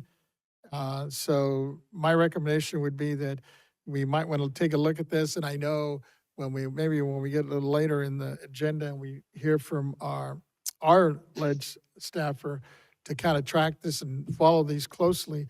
And as it's getting closer to the end, to see if we can schedule it. And I'll leave it up to our chair to see where it might fit into the agenda in the next month or two, so we can bring back and hear from the actual authors of these bills.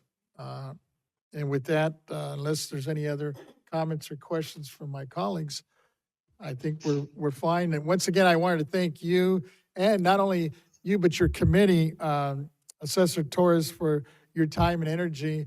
I know I took you out and spent some time with you out in San Francisco, and I really appreciate the fact that you gave me that opportunity to dive a little bit deeper in some of these bills as we were discussing them back last month.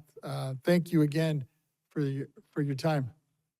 Thank you very much, Member Vasquez. And we're always happy to make, and I'm always happy to make myself available for discussion on behalf of the legislative committees. You can hear in real time where we are, whether that's from you as members directly, Chair Lieber and your fellow members, or your staff that would like to have a conversation with mine.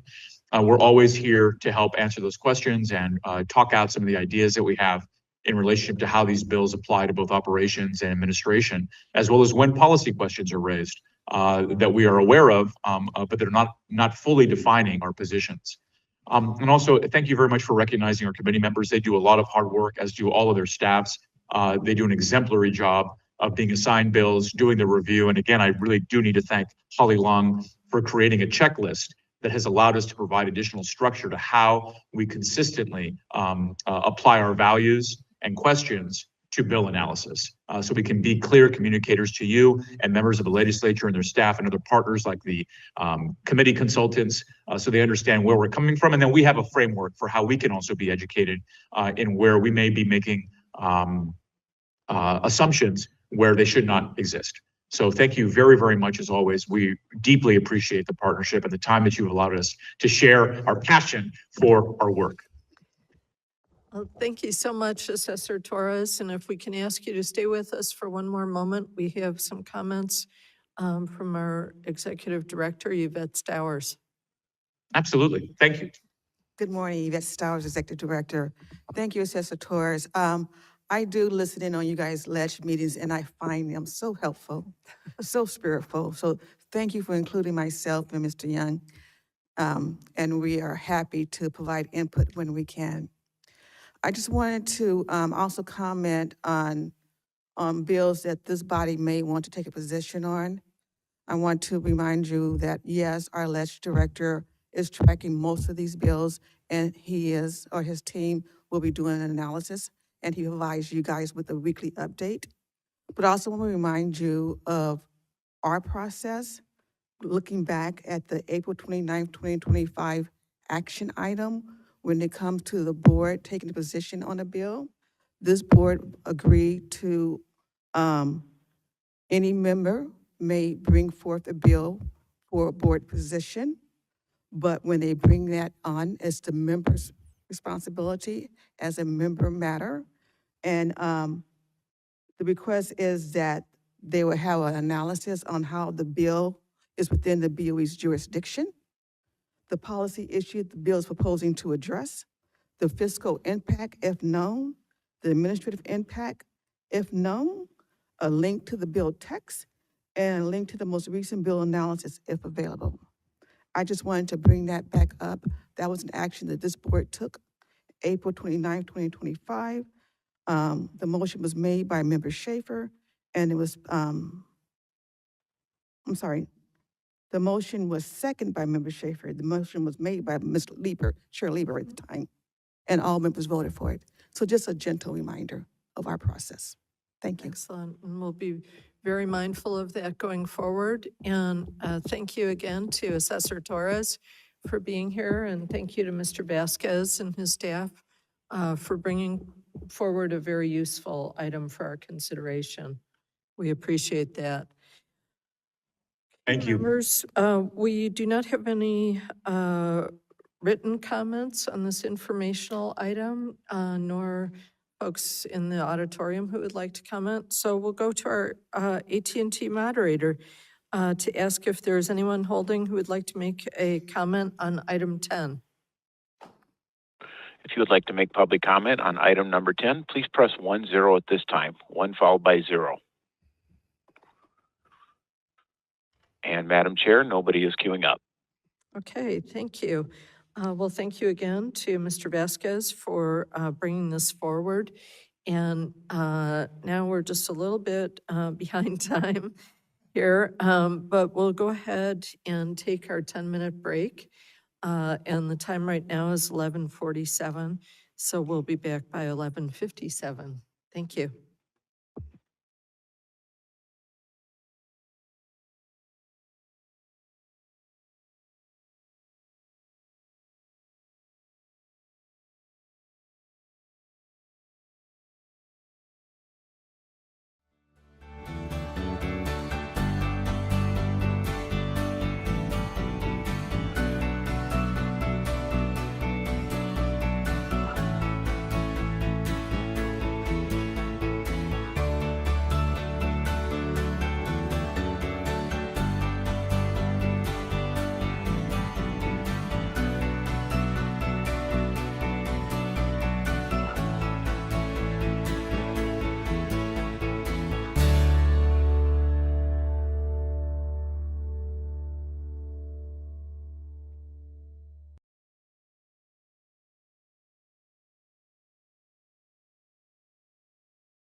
Okay, members, we are back from our break, and we're going to go on to item 11, the consent agenda, which consists of the board meeting minutes.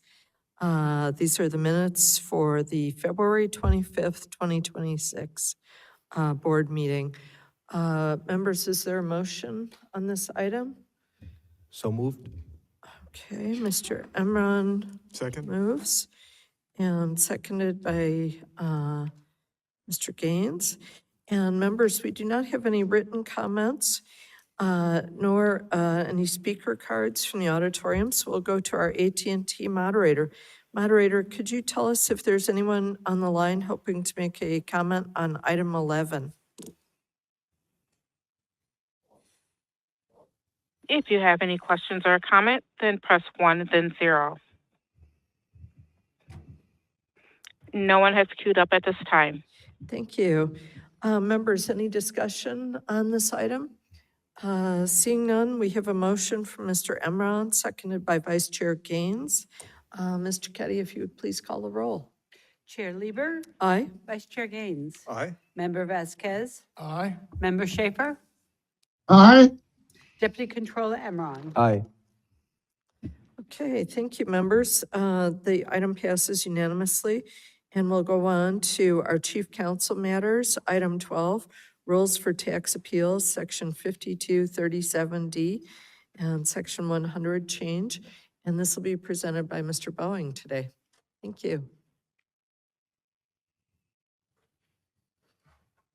Hello. There we go. Hello, good afternoon, Chair Lieber, honorable board members. I am Eric Boeing, attorney with the legal department. Today, we are recommending that the board adopt a proposed Section 100 non-substantive change to Rule 5237 of the Rules for Tax Appeals, which covers refunds in the board's alcoholic beverage and insurance tax programs. The legislature has amended sections 32401 and 12977 of the Revenue and Taxation Code to require that refund determinations over $50,000 be made available as a public record for at least 10 days after the determination's effective date. Rule 5237 subdivision D, as it currently exists, is in keeping with the former statutory wording. It says 10 days prior to the effective date, and that refers to a proposed determination. The proposed amendment updates the rule to refer to 10 days after the effective date and deletes the word proposed, conforming the rule to current law. It doesn't make any substantive updates or changes to the rule.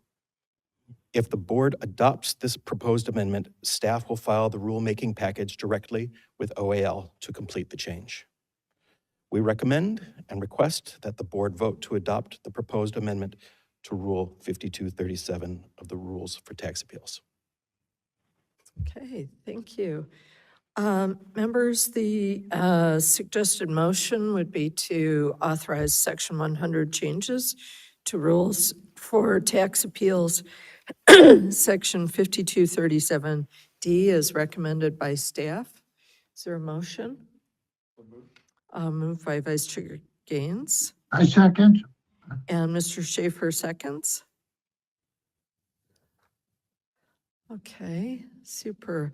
We'll go out for public comment now. We do not have any written comments nor any speaker cards, so we'll go to our AT&T moderator. Moderator, if you could please let us know if there is anyone on the line who's hoping to comment on item 12.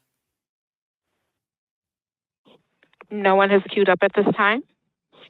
Okay, thank you. Members, any further discussion on this one? Okay, seeing none. We have a motion from Vice Chair Gaines, seconded by Mr. Schaefer. And Mr. Ketty, if you would please call the roll. Chair Lieber, Aye. Vice Chair Gaines, Aye. Member Vasquez, Aye. Member Schaefer, Aye. Deputy Controller Emron. Aye. Okay, members, the motion passes unanimously. Thank you, Mr. Bowing, for your report on this. Thank you. And we'll go on now to our executive director's reports. Item 13, executive director report, Ms. Towers. Good afternoon, Chair Lieber and honorable members. I'm Yvette Stowers, Executive Director. Before I begin, I'd like to take a moment to acknowledge Member Schaefer's very special day.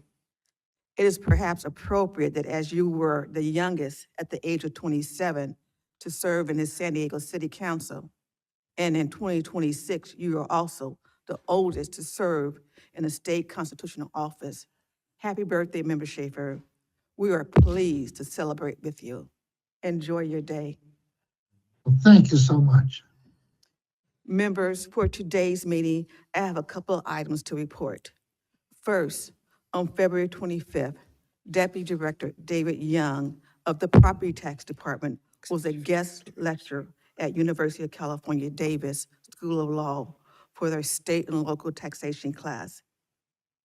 His presentation covered property taxation with discussion on the roles of the State Board of Equalization and county assessors, with a special emphasis on Proposition 13 and Proposition 19. We are pleased that Mr. Young was also able to take this opportunity to promote the BOE and perhaps even influence some young minds who could come work with us one day soon. Thank you, Mr. Young.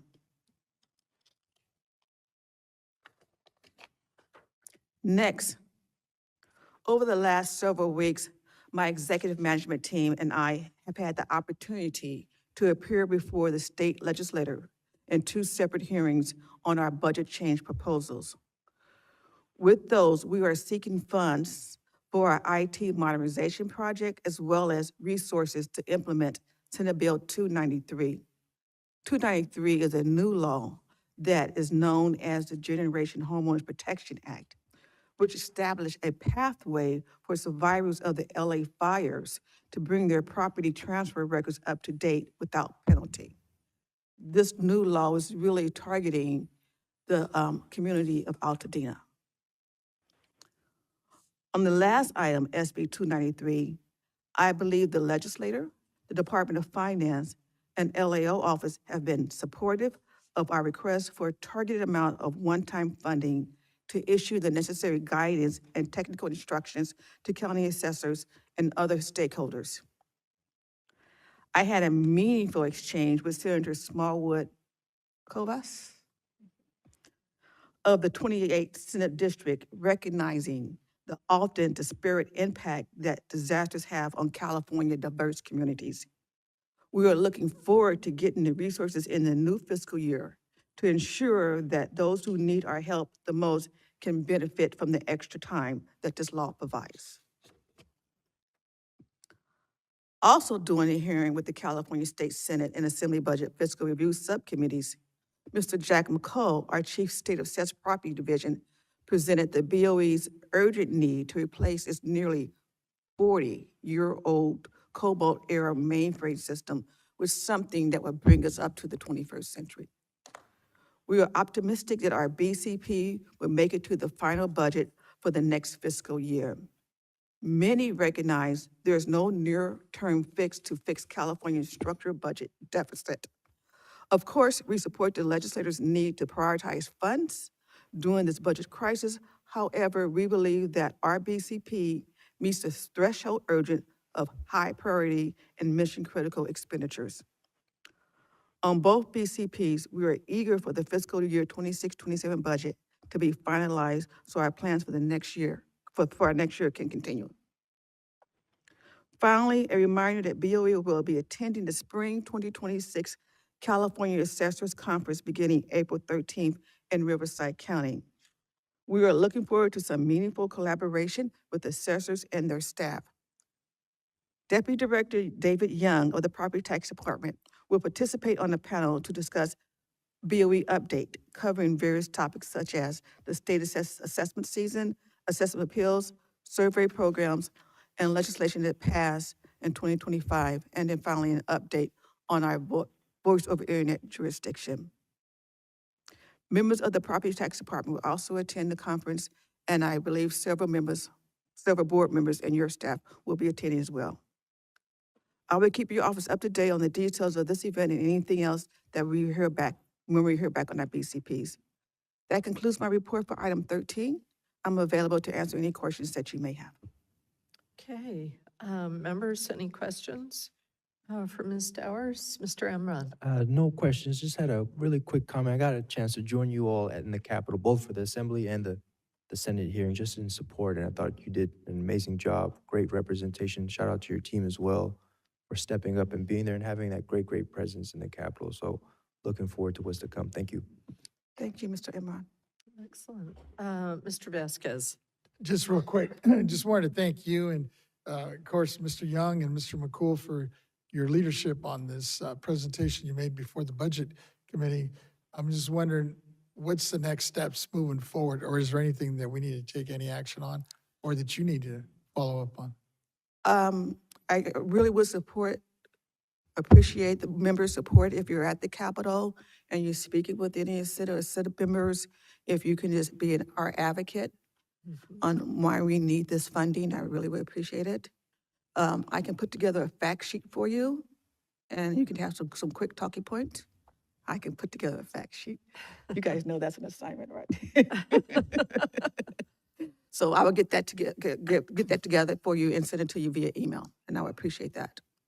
No, that would be great. That's not a problem, because as a matter of fact, we're going to have the Latino Caucus, we're having a couple of meetings next week with some of the members on the budget, on other priority issues that the caucus has. So if you give me those, whatever talking points you have, and, any background, I have no problem talking to the folks about that as well. Okay, will do. Great, excellent. Any other comments, Mr. Schaefer or anyone else? Are you signaling? Okay, seeing none. Thank you so much for the presentation. We appreciate it. Thank you. And we'll go on Thank you for the to, flowers too. thank you. Item 14, our operational priorities report, presented by Ms. Renati. It's just good morning still, Ms. Lieber and honorable members. I am Lisa Renati, Chief Deputy Director. I appreciate the opportunity to give you an update on the agency's operational priorities and our strategic goals and the different work that we're doing. First item is our workforce capacity. We continue to make steady progress filling our vacant positions across key program areas. Our focus has been targeted recruitment for classifications that directly support our core constitutional responsibilities. Since my last report, we have successfully filled 5 positions across the agency, including 4 external hires new to the BOE and 1 promotion. Our vacancy levels remain very low, and we continue to recruit and fill all of our vacant positions as quickly as possible. The next item is workforce and succession planning. I'm pleased to report that the publication of Publication 279, BOE's Workforce and Succession Plan for 2026 to 2030, which I've provided to you on the dais, is now also available on our website. The plan is a key companion to our strategic plan and establishes a proactive framework to sustain our high-performing organization. The plan provides a comprehensive assessment of our workforce, including current staffing profiles, projected needs, and a detailed gap analysis. It also outlines targeted strategies to address those gaps that are noted with a phased action plan that begins this year. These strategies are designed to strengthen recruitment and pipelines, support employee development, and ensure continuity and critical roles over time. A central component of this effort is our upcoming employee engagement survey. This is an important tool because it allows us to move beyond assumptions so that we base workforce decisions on direct, measurable feedback from our employees. The survey will provide insight into what attracts candidates to the BOE, what motivates employees to stay, and what factors may contribute to turnover. Equally important, the survey will help us assess overall engagement, workforce satisfaction, and organizational culture.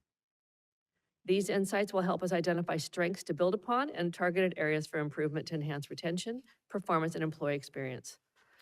The results of the survey will directly inform our workforce strategies and ensure that our recruitment, retention, and succession efforts are data-driven, responsive, and aligned with the agency's long-term needs. And members, this concludes my report. I'm available to answer any questions you may have. Okay, Mr. Vasquez.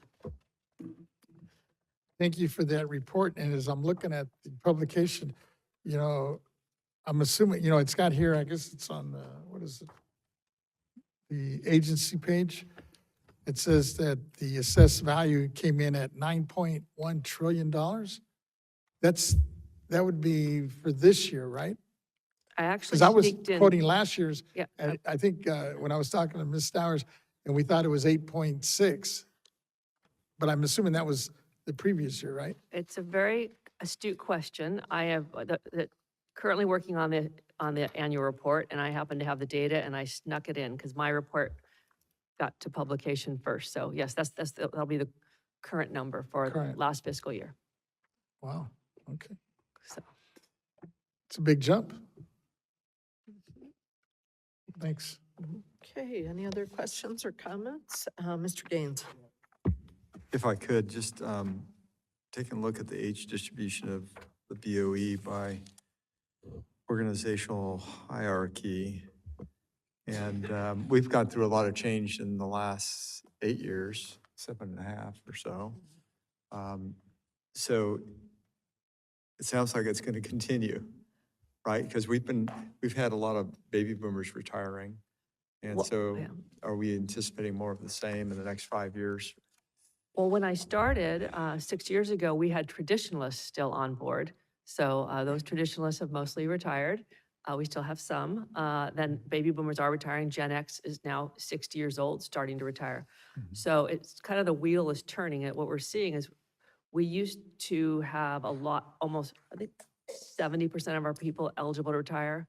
Now we're at 50. So we've hired a lot of new people in. So it's kind of turning the dial. Right. And I'm probably soon have someone standing up here talking about how millennials are retiring. So we'll just keep rotating the Just wheel. stick But around long enough. we are bringing more and more people in of all generations. So That's great. And then I was wondering, can you also tell me about the 4 external hires?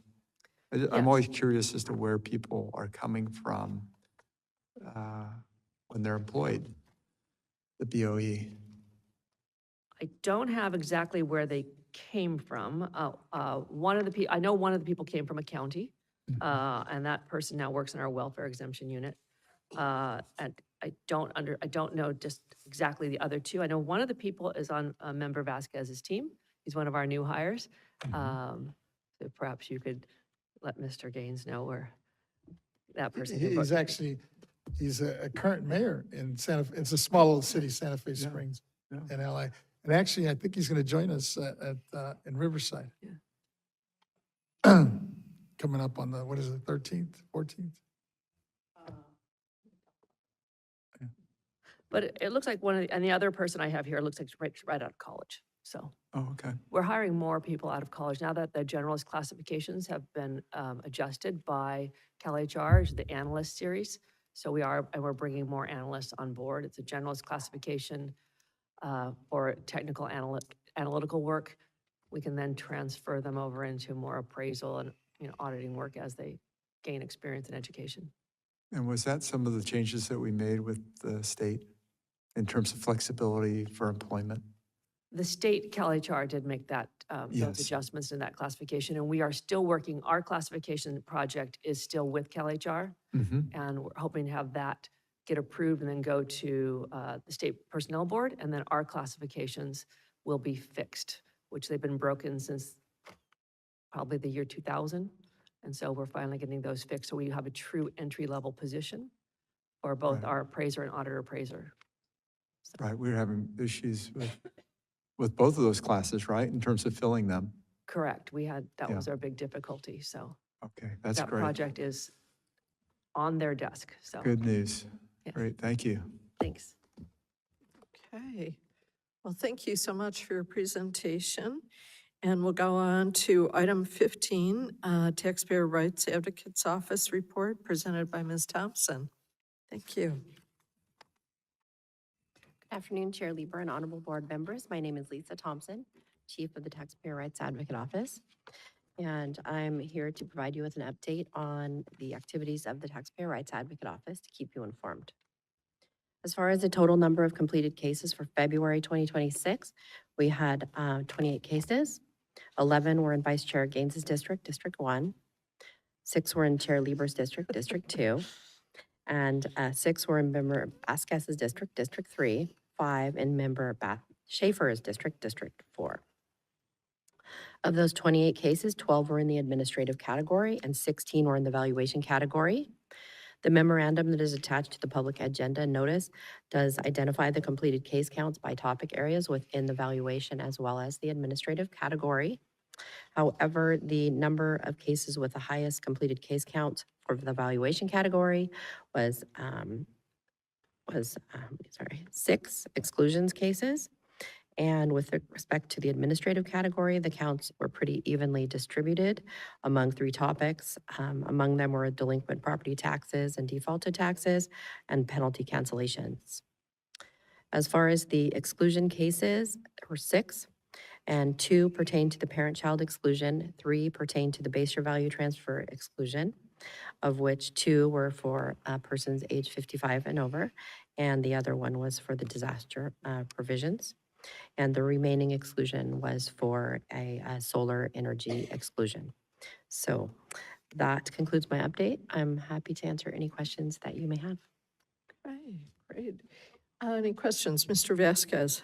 Just real quick, thank you for the presentation and actually for all your work. I know you've done quite a bit on those worksheets and translating a lot of those worksheets, especially into Spanish. And I was wondering if there was any other additional ones you're looking at on those informational sheets in the works.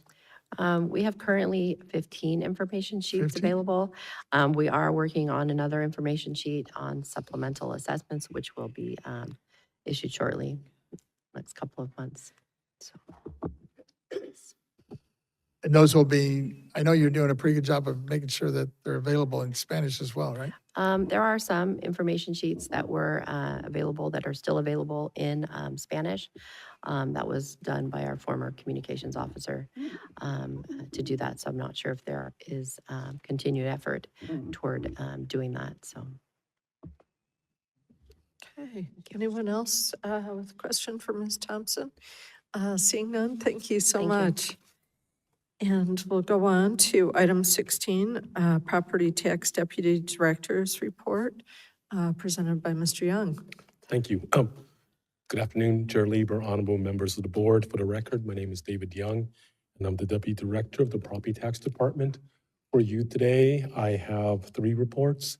The first 2 will be by Ms. Carolyn Stevens. She will give you an update on the letters to assessors that has since been published when we last met, and also on our training and certification program. She will be followed by Mr. McCool, who will give you an update as to what's going on in the State Assessed Properties Division. They are very, very busy right now. So if you guys are ready, I'll have Ms. Stevens start with the first 2. Super, thank you. Ms. Stevens, please. Good afternoon, Chair Lieber and honorable board members. I'm Carolyn Steeman, Principal Appraiser with the County Assessed Properties Division. Today, I will provide a brief report on letters to assessors. Attached to this month's agenda is a memo on letters to assessors, which provides a list of the LTAs issued since the report at the last board meeting and a link to the BOE's website where a list of all LTAs issued to date can be found. As of the date of the attached memo, the agency has issued a total of 13 LTAs for calendar year 2026 and 8 since the report at the last board meeting. Those LTAs are summarized in order as follows. An LTA to provide clarification on e-filing of assessment and appeal application. An LTA on the from the Assessment Practices Survey Division to issue the Tehama County Assessment Practices Survey. An LTA from the County Assessed Properties Division to issue the 2026 Property Tax Calendar. An LTA from the County Assessed Properties Division to issue the valuation of certificated aircraft California Standard Flight Times. An LTA from the State Assessed Properties Division to issue a report of the 2025 State Assessed Property Appeals. An LTA from the Assessment Practices Survey Division to issue the Sacramento County Assessment Sampling Survey. An LTA from the County Assessed Properties Division on the filing period extension for the parent-to-child and grandparent-to-grandchild exclusion claims in specified Los Angeles and Ventura County disaster areas. And lastly, an LTA from the County Assessed Properties Division on the 2025 property tax legislation. This concludes my report on letters to assessors. I'm available if you have any questions. Great. Any questions? Mr. Vasquez? Mine's more of a comment and really just kind of thanking you and the executive director for jumping and responding to the request that we had. You know, in one of our work groups, when we met last group, the work group meeting, some of the feedback we got back, you folks jumped on it right away. And we've already got some positive feedback on those LTAs that were out there, at least from one county. So appreciate it. Thank you.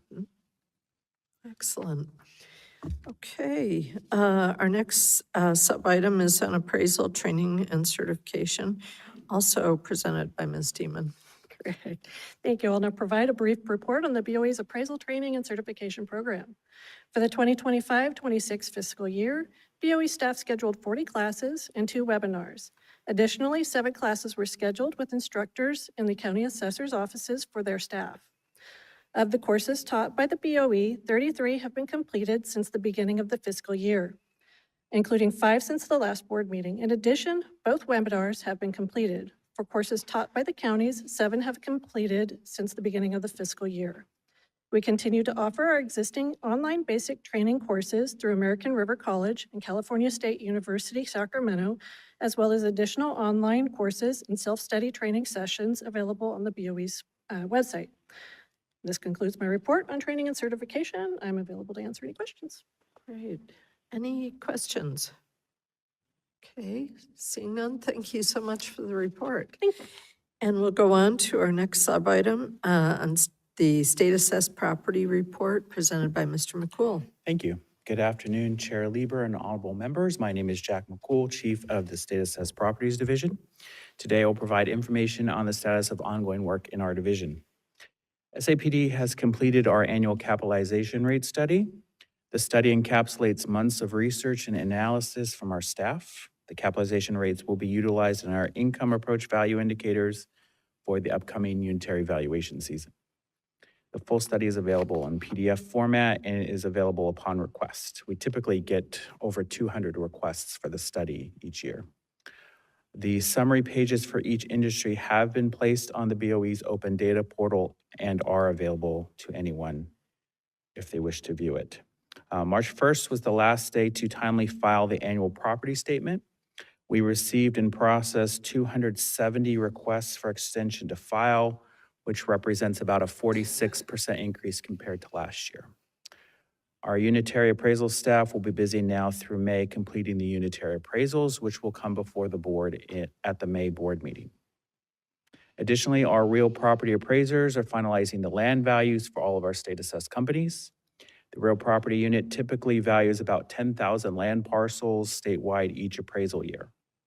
They accomplish this by conducting site inspections of each state assessed land parcel, as well as the potential comparable sales, in order to determine the current market value for land parcels owned or used by state assessees. SAPD has now completed our audit work for the current audit year.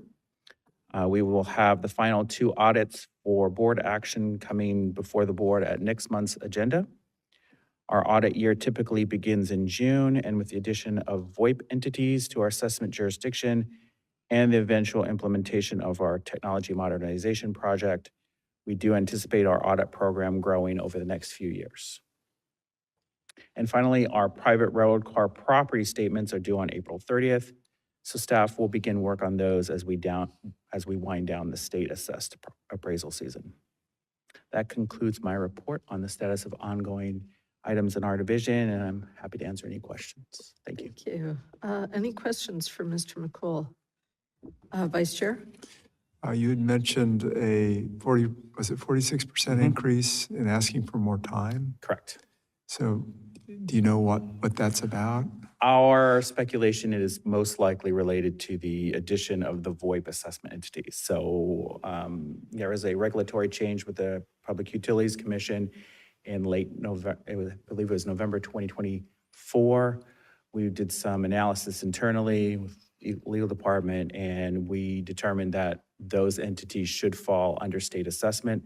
This is the first year those entities would file. Okay. And do you know how many entities were added to the state assessed properties role?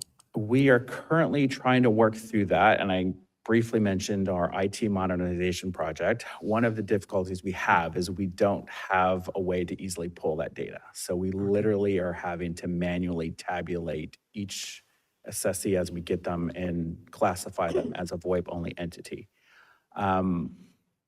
We have a process by which we'll send a reminder letter to each assessee that has failed to file with us. So whether they missed the March 1 deadline or did not file an extension request, we're at a point now where we know all those entities. So we send a reminder letter. It basically says, hey, you missed the deadline, reminder to please file.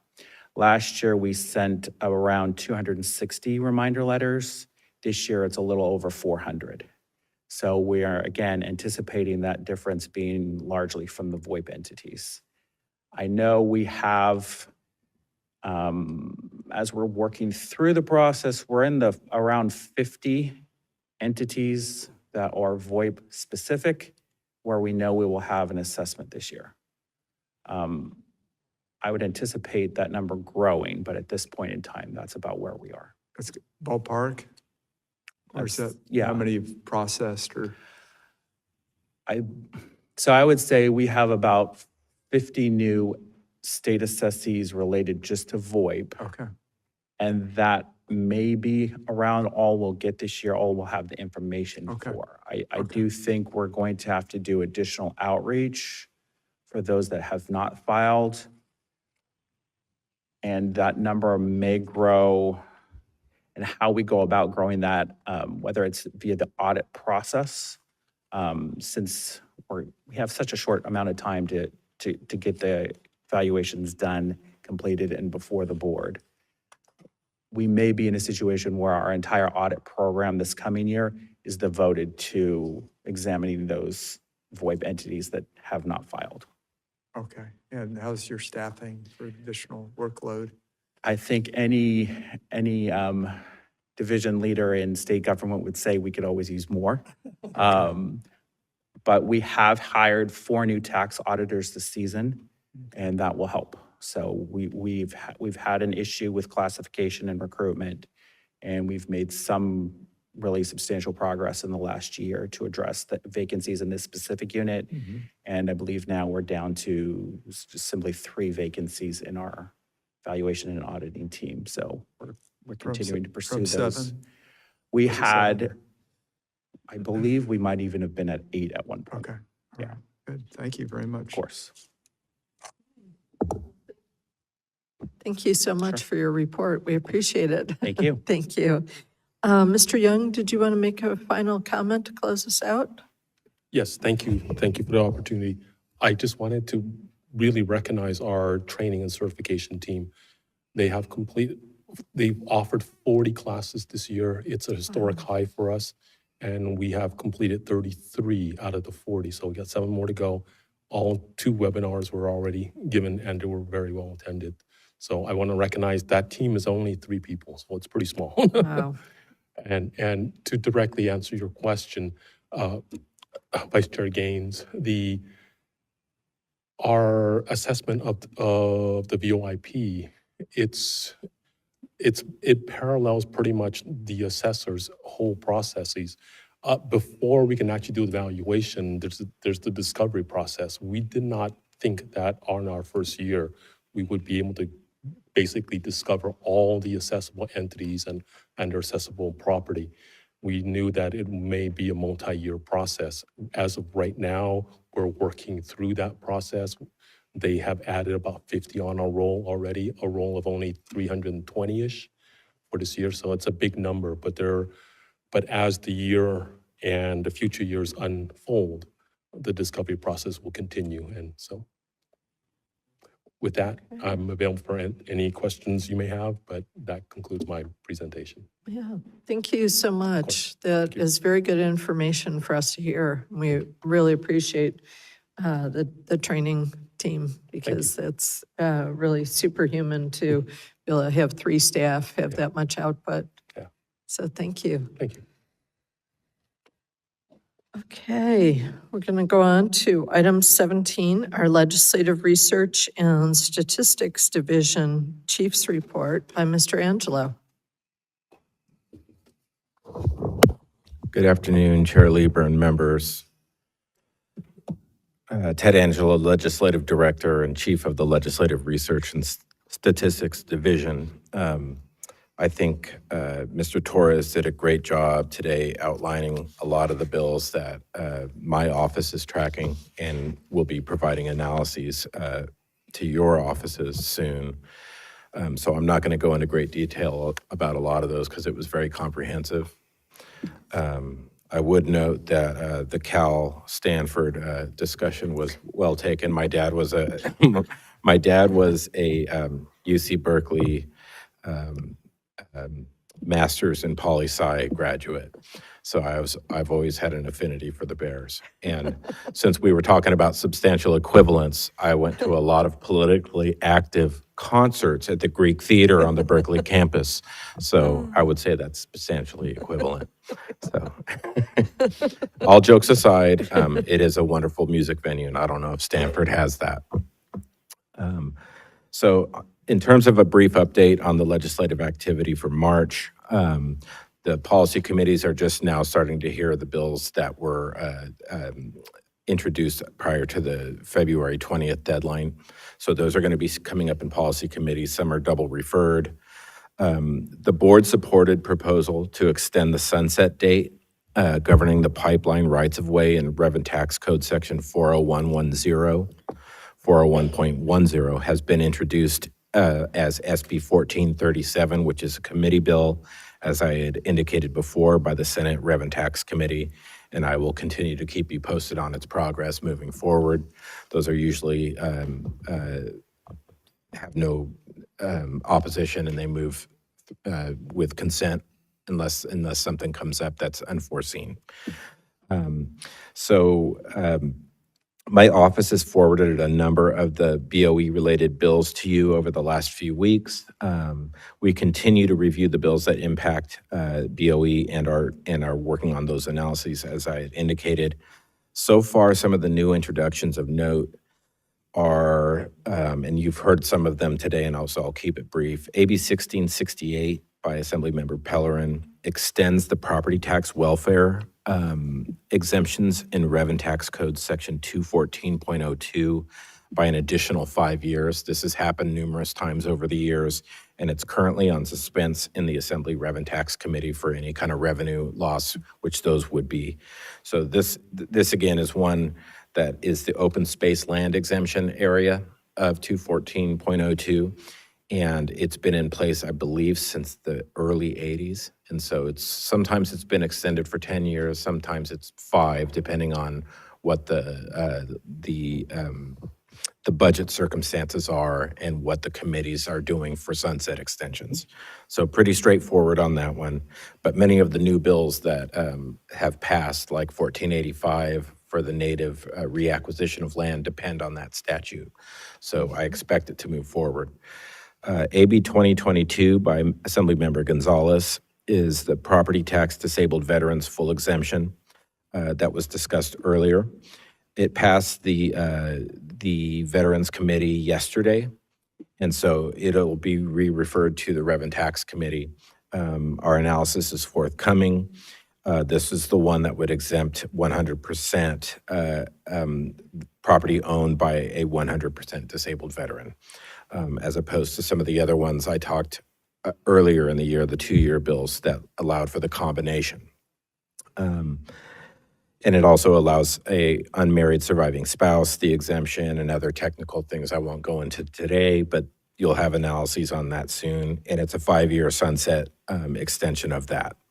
It's a 5-year, not pilot project, but sunset extension to do that.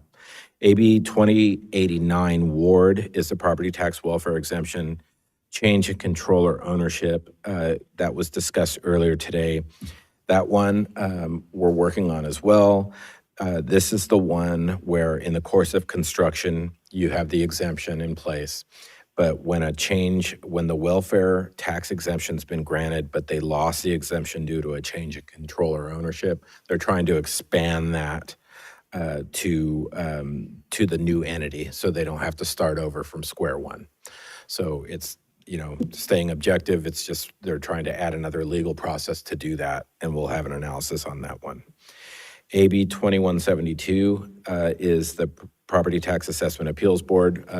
You went over the fairness issues and the barriers to efficiencies from the 3-member to the 1-member, so I won't belabor that. There's a lot to look over on that one. I would say that, a lot of entities have, just like in the legal realm, sometimes you go before a jury, sometimes you go before a judge. So I don't think saying a 3-member board has to be the way it always has been. That's just my opinion, but, it's a process. They need to weigh the pros and cons against each of those. SB 974, Sayardo, Special Needs Trust statutory concept is a technical one that would require an assessor to determine that a person is eligible as severely or permanently disabled claimant under provisions relating to transfers of taxable value. So if they receive a county, it proposes a process for special needs trusts that might be already contemplated in existing law, so it may or may not be necessary. We're analyzing that right now to see if a new statute is needed for that. SB 996, Padilla is the manufactured housing classification that was discussed at depth today. We're looking at that.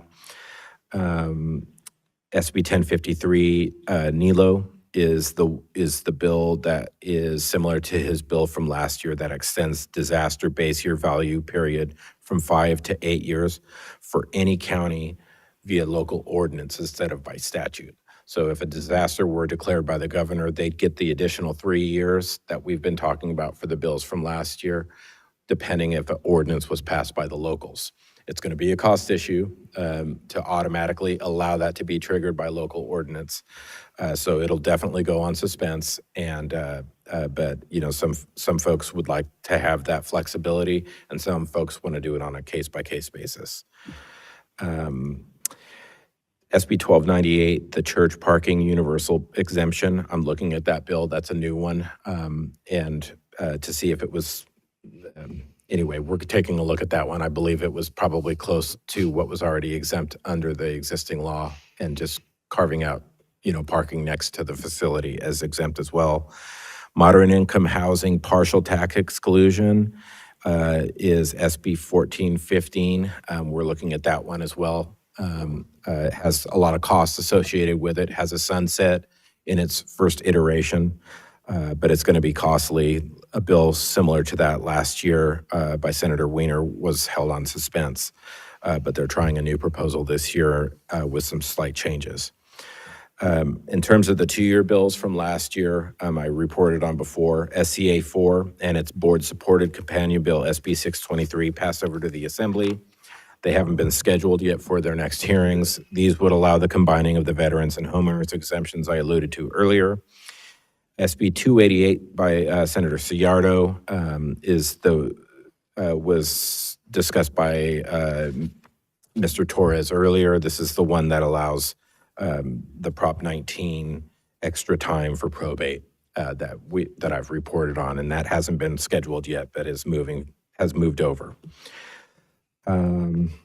As always, my office will continue to keep you updated with weekly status reports and copies of the analyses. They're coming through and moving right now in quite a few of them. And that concludes my report, and I'm free to answer any questions you might have on anything I discussed today or didn't discuss today. Okay, questions for Mr. Angelo? Mr. Vasquez. Just one quick one. Thank you for your overview, and you're right. We had pretty extensive discussion and somewhat of an analysis already from Assessor Torres. I was just wondering, moving forward, as you're mentioning in your opening remarks too about bills that you're going to be doing the analysis on, is there an order that you follow, or is it just based on as you're hearing information that's coming out? We try to get them, those that are scheduled the earliest, we try to get those done as quickly as we can, and try to get them done a week in advance of the hearings in the policy committees. But we usually make sure that they're ready for the Rev and Tax Committee hearings as much as possible. And I always share financial revenue and cost implications that are likely with the staff if one isn't finalized yet because of the review process. So they have an idea of what's going to be going on and if it needs to be triggered for suspense or not. Thank you. Vice Chair. Yeah, thank you. I just want to take another look at SB 996, Padilla, manufactured housing. And so I'm just curious as to looking at these tax rates and kind of understand that, like the question I had asked earlier, because if they're real property, then you can take out a mortgage, right? And so it's a different financing mechanism. Right. Can you keep us apprised as to, it'd be great to have the analysis when that's available and understand it better. We're working on that. It doesn't have a huge impact to the board in that those properties are assessed as personalty versus realty, depending on how the build is done. So what they're proposing in the bill, from my layman's perspective, and I don't know the details of this, Mr. Young knows a lot more about this, but the tax rate is generally the same for personalty and realty. There may be some factors under Prop 13 where there's a slight difference here and there. So if you're building something in a more robust way to get better loan rates by saying a mobile home is now a manufactured home with these strengths that make it a more insurable, for insurance purposes and whatnot, that shouldn't have any factor on the tax implications for us as a board, but it is a public policy debate. So, but we are looking at the bill as to how it would impact us, but from a revenue standpoint, I don't anticipate much of a change. So it's really focused on modular homes that would have fire resistance? Or strength of foundation. Okay. To make it, please. Mr. Young. Yes, thank you for the question. So the difference between the tax rates, if it's on the unsecured as personalty versus if it's on the secured role as real property. Secured property is always this year's tax rate. For the unsecured, if it's personalty, it's last year's tax rate. So there's a 1-year lag, but functionally it's pretty close to being the same property tax rate. So there's a little bit of difference there, but it's more of a lag than it is a true difference.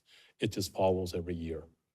The difference is that if you are going to classify it as realty, then it falls under Prop 13. Under Prop 13, you have to look at the land and improvement as a whole, and you get the 2-year, the 2% factoring every year. So in general, typically it would go up in value every year. As personalty, you take a look at its fair market value every single year anew. So as the home gets older, it typically depreciates and actually goes down in value. Yes. So that may be an unintended consequence in treating it this way. But the main thrust of it is to get favorable financing for folks that actually buy one of these mobile homes. At the election of the property owner, the homeowner, it's not just I choose to have it assessed as realty. They actually have to put it on a special foundation. There's a requirement in there, and it's embedded in the proposed legislation. So you have to take certain steps, and it has to meet that requirement that it's on that special foundation so that you can classify it as real property. Very good. Okay. Thank you. Of course. Thank you. Thank you. Mr. Angelo. I was pretty close. That counts too. It really was. It's kind of like Berkeley versus Stanford. They're There so we go. close to each other, right across They're the bay. both excellent, right? So I would just, in closing, beyond other questions, and if you have more questions, feel free. Okay, great. And I'm also very interested in the bill that was discussed about the possibility of electing how you would treat a manufactured mobile home. And so I'll be researching also what's in the bill in terms of the information for the consumer. It's a very important decision for them. Right. So, excellent. Well, any other questions or comments? Okay. I would just say, I would reiterate what Ms. Stowers talked about in terms of the action item from last year and bringing bills forward for taking positions and whatnot. It is a process, as we know, Yes. under Bagley-Keene. And I am limited in what I can do for the board members versus sharing objective information for the analyses. As much as I'd like to be as helpful as I could, I am limited in that regard. And I would say happy birthday to Mr. Schaefer and to Ms. Stowers in advance. Thank you. Okay, thank you so much. And let's see here now. We're going to go on. We have no written comments, nor anyone with a speaker card. So we'd like to go out to our AT&T moderator to see if there's anyone on the phone line who would like to comment on items 13 through 17.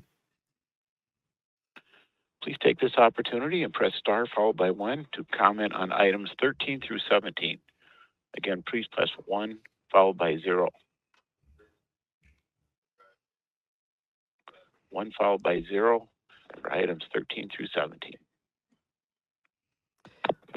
And Madam Chair, nobody is queuing out.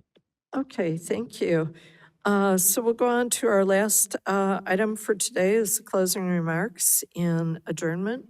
If board members have closing remarks to make, Vice Chair, did you have any or? No. Mr. Vasquez?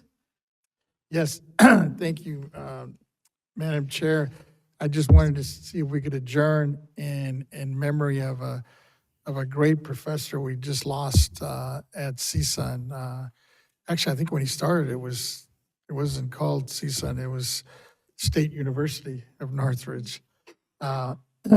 He was, I consider him kind of like the father of Chicano studies back in the day.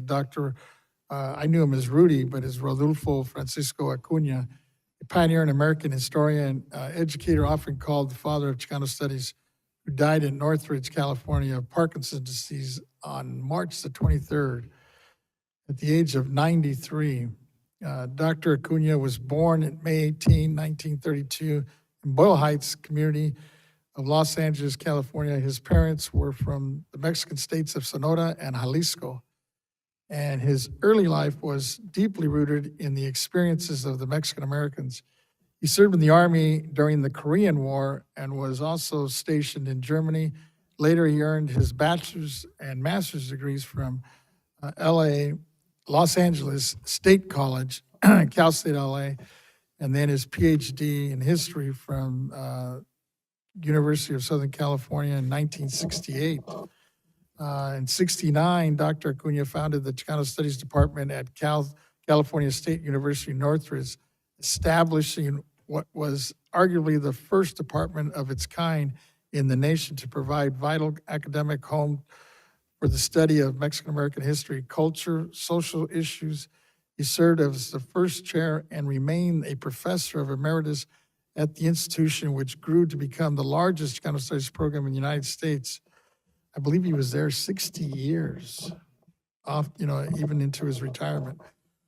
Dr. Acuna was also a prolific author, published over 20 books and numerous articles, many of which received critical acclaim, including the works of Occupied America, Anything But a Mexican, Chicanos in Contemporary Los Angeles.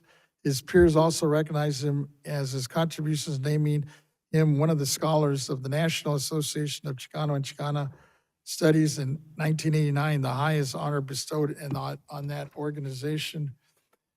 Dr. Cunha was a tireless activist and advocate for social justice. He co-founded the Labor Community Strategy Center in 1989, a civil rights advocacy group, consistently spoke out on issues affecting the Latino communities, including immigration and censorship of ethnic studies. His unwavering commitment to challenging injustice earned him recognition as one of the 100 most influential educators of the 20th century by Black issues in higher education. Dr. Acuña's dedication to education and activism extended for over 6 decades, mentoring thousands of students and shaping academic discourse. He received the Lifetime Achievement Award from the National Hispanic Institute in 2008, similar honor for the Mexican American Legal Defense and Educational Fund, MALDIV, in 2010. His work has left an incredible mark on the countless individuals and will continue to influence the study of Chicano history and identify the generations to come. Dr. Acuna is survived by his wife, Guadalupe, and daughter, Angela. Thank you. Thank you, Mr. Vasquez. We appreciate you bringing forward the name of Dr. Cunha and hope that you can convey the board's condolences and recognition of the body of work that he was able to achieve to the Latino caucus as well. Thank you so much. Thank you. Mr. Emron. Thank you, Madam Chair. Thank you to all my colleagues. What a great meeting. And so I usually sit here, and next Tuesday, you all know, is a state holiday. What was supposed to be Cesar Chavez Day, but the state has been rocked because there's been allegations that an icon, Dolores Huertas, brought forward of abuse, stories of horror. And when I've heard her stories, when I read the transcript, I had chills that overcame me, because nobody should ever have to go through that abuse nor keep a secret for so long. And that was over 60 years that she kept that. And there's always been this notion that you either believe survivors or you support the movement, but you can do both. You can support survivors of sexual assault and you can still support a movement, because there's no one person that's bigger than a movement. So whether it be called United Farm Workers Day or anything else, it's a movement that continues to shine a light bigger than one person. And my love goes out to Dolores Huerta and the other 2 survivors, Ana Maragua and Deborah Rojas, who were abused when they were children. And it's a very sad day in the state of California. It's a sad month, to be honest with you, during Women's History Month, that we have to hear of these stories. But I hope this revelation gives us all a little bit of more ease to understand that the pain that people go through, the pain that some hold within, even if you're such a famous person, a celebrity, people still go through so much. And I just want to extend my love and support to all 3 of those survivors during this time. And it's just sad. It's just very, very sad. So happy International Farm Workers Day. And also to everyone that's going through something, please speak up. We are here with you because we are truly one big California family. Thank you. Thank you, Mr. Emron. And as we prepare to adjourn the meeting, I'll indicate that our next scheduled board meeting is on Wednesday, April 22nd, 2026. And we will be holding the new Intangibles Board Work Group meeting on Thursday, April 23rd, 2026. And those will both be at the Melee State Office Complex in Sacramento. And with that, we are adjourned. Thank you.